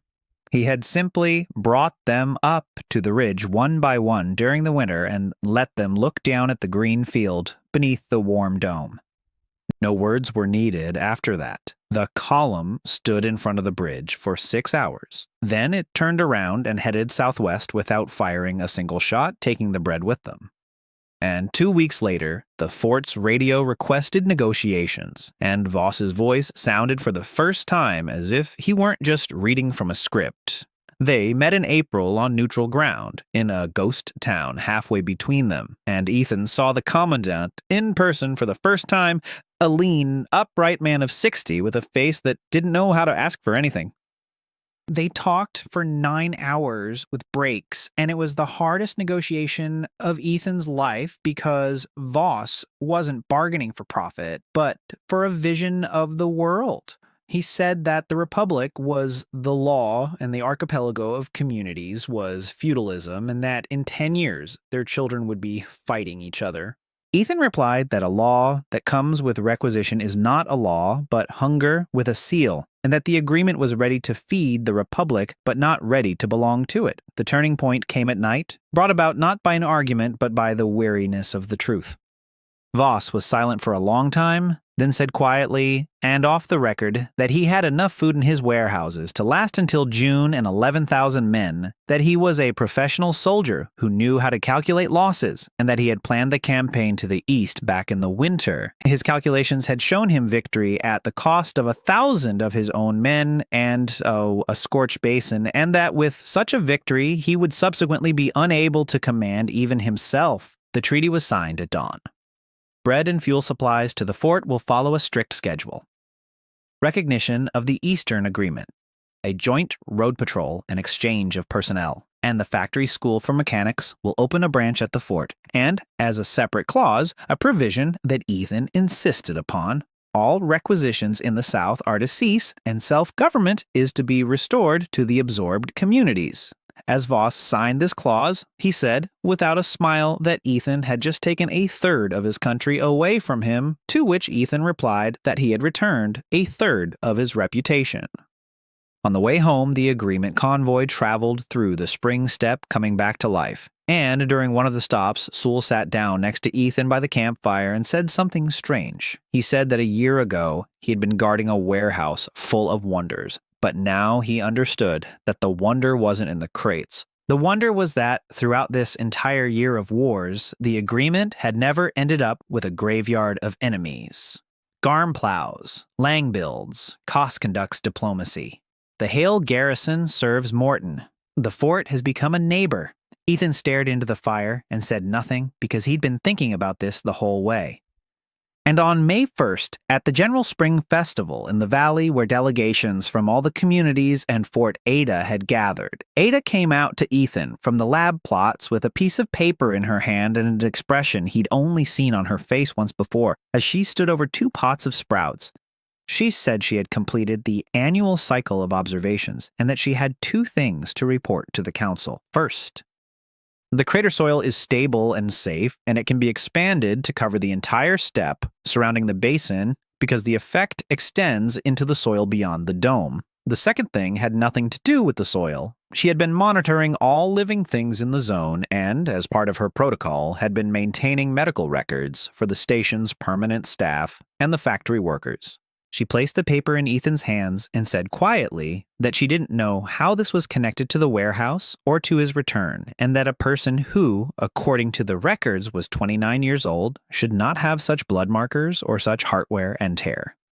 Ethan's body was aging faster than the calendar would suggest, roughly 3 times as fast. Reconnaissance by Koss and Selma revealed that Colonel Voss's Fort Reading was surviving on requisitions and starving, and that his column would head east in March. A 3-pronged strategy, combining the grain caravan, the demonstration of 7 defensive lines, and Koss's work with the sergeants, turned the column around without a single shot being fired, and the April negotiations concluded with an agreement on supplies, recognition of the accord, and an end to requisitions, along with the restoration of self-government to the southern communities. At the May Festival, Ada reported that the craterland was safe and extended beyond the dome, but Ethan's body was wearing out 3 times faster than his calendar age, and that was the price of the warehouse. Chapter 15. Ethan carried Ada's note in his breast pocket for a week, never showing it to anyone, and kept counting. If the wear and tear was 3 times as fast, then his 29-year-old body was over 80 in terms of heart and blood vessels, and the math was simple. He had years, not decades, and every morning at 6 o'clock, the warehouse took its toll in silence, just as it always had. He waited for anger or fear, but they never came. Something else arrived. Clarity. The miracle was no gift. The miracle was a loan, and the loan had to be repaid before the due date. On the 8th day, he convened a small council, placed a piece of paper on the table, and said that the decommissioning plan was being shortened from 3 years to 1.5, and that now everyone knew why. The council accepted this in silence and got to work. The second summer of the agreement became a summer of great plowing, and it was etched into people's memories as a montage. First scene. Tractors assembled by Hugo with the fort's mechanics plow open the steppe beyond the dome, and the furrows stretch toward the horizon, while Garm walks behind the last machine and touches the mound of earth with his palm as if it were water. Second scene. Morton's chemists from Doverton launch the fertilizer plant, and the first bag is ceremoniously torn open above the plot. Morton says that he has been signing budgets for 30 years, but takes pride in this bag. Third scene. Ada and Yusuf graduate the first class of 16 paramedics, and each is presented with a medical kit from the warehouse. Yusuf gives a speech, and at the end calls Ada mother, and the audience stands. Fourth scene. It's fall, and the grain elevators built by Lang are receiving the harvest. Miriam steps out of the weighing room with a logbook and announces the figure to the courtyard. It's the second year of the harvest agreement. Enough bread for 8,000 people without a single standard unit in storage. The courtyard erupts in cheers so loud that ash-colored dust rises from the rooftops. In the winter, Ethan began doing what he hadn't even told Saul about. He started taking the warehouse out of circulation, cell by cell. Every week, the decoupling committee closed out positions. Our own flour, we closed the flour quota, fuel from the Doggy Wells and Morton's coal. We cut the diesel quota in half. The Duverton workshop produces basic medications. They closed 8 pharmacy cells. The warehouse panel was shrinking, and for the first time in 2 lifetimes, Ethan looked at the emptying rows with joy. By the spring of the 3rd year, 40 out of 300 standard units remained in the warehouse. These were reserves for a rainy day, a seed fund, and a sealed armory that had never once been opened. That same spring, the agreement and the Republic of Vossa signed a common charter for the Union of Lands, and the charter began with the words proposed by Father Callum. No one is forced to join the Union, and no one is kept in it by starvation. The cities did not choose a capital for the Union. Instead, they chose a place, the Hollow, a common land where not even the light belonged to anyone. Ethan had been stepping back from his duties for the entire 4th year, and he did so matter-of-factly that it wasn't noticed right away. The Council of the Agreement had long been functioning without his voice because his input was needed less and less. Sul commanded the United Patrol. Miriam managed the Union's treasury. Lang was building a second village in the Hollow. Nora had grown from running a trading post to heading all trade. Koss became the Union's ambassador to the far south and, according to rumors, was happy there. Ethan walked among these people as if through a finished house, checking the beams, and the beams held up without him. In the 5th spring, Ada came to him on her own after a routine checkup, sat down across from him, and remained silent for a long time. Then she said that the wear and tear had accelerated, that her heart was working at its limit, and that she could give him a year of rest or half a year of work. Ethan thanked her and chose the 3rd option.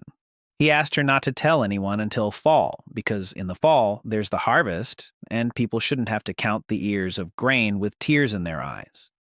He lived through the summer slowly and properly. He traveled to all the communities in the Union, not as a founder, but as a guest. He drank tea with Morton on the porch of the committee building. He stood with Voss on the fort wall, while Voss showed him the new school. He sat one evening by Garm's dugout, which Garm had never replaced with a house, and Garm expressed his only words of gratitude to him in all those years.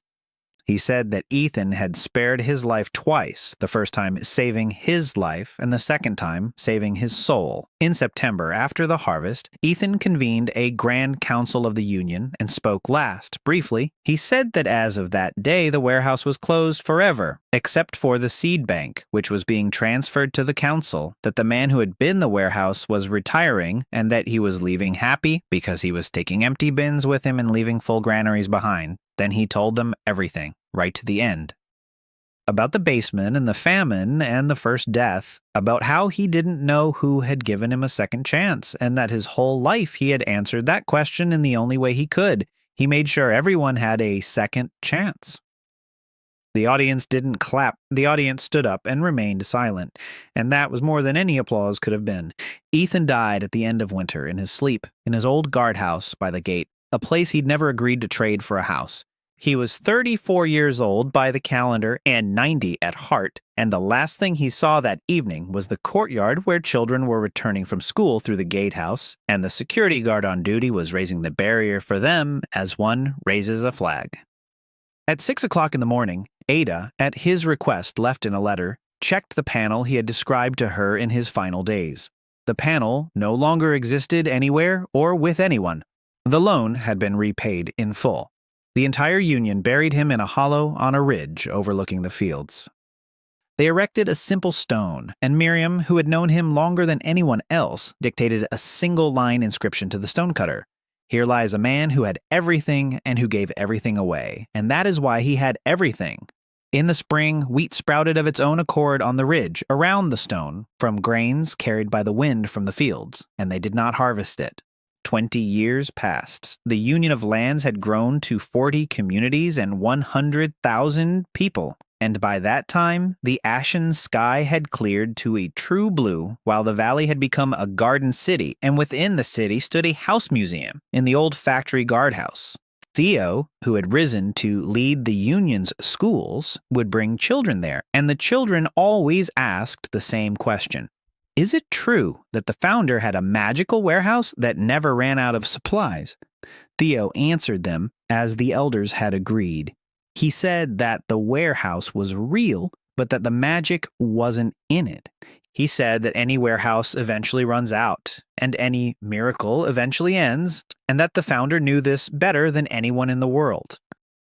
That's why he built the real miracle out of a different material, made of people who feed one another. And this storehouse, children, has been replenished every morning for 20 years now and will continue to be replenished as long as you make use of it. The children looked out the window of the guardhouse at the bustling street and the fields stretching to the horizon, and they didn't understand everything, but they understood the most important part. The story ended where it was meant to, with bread on the table and the gates wide open.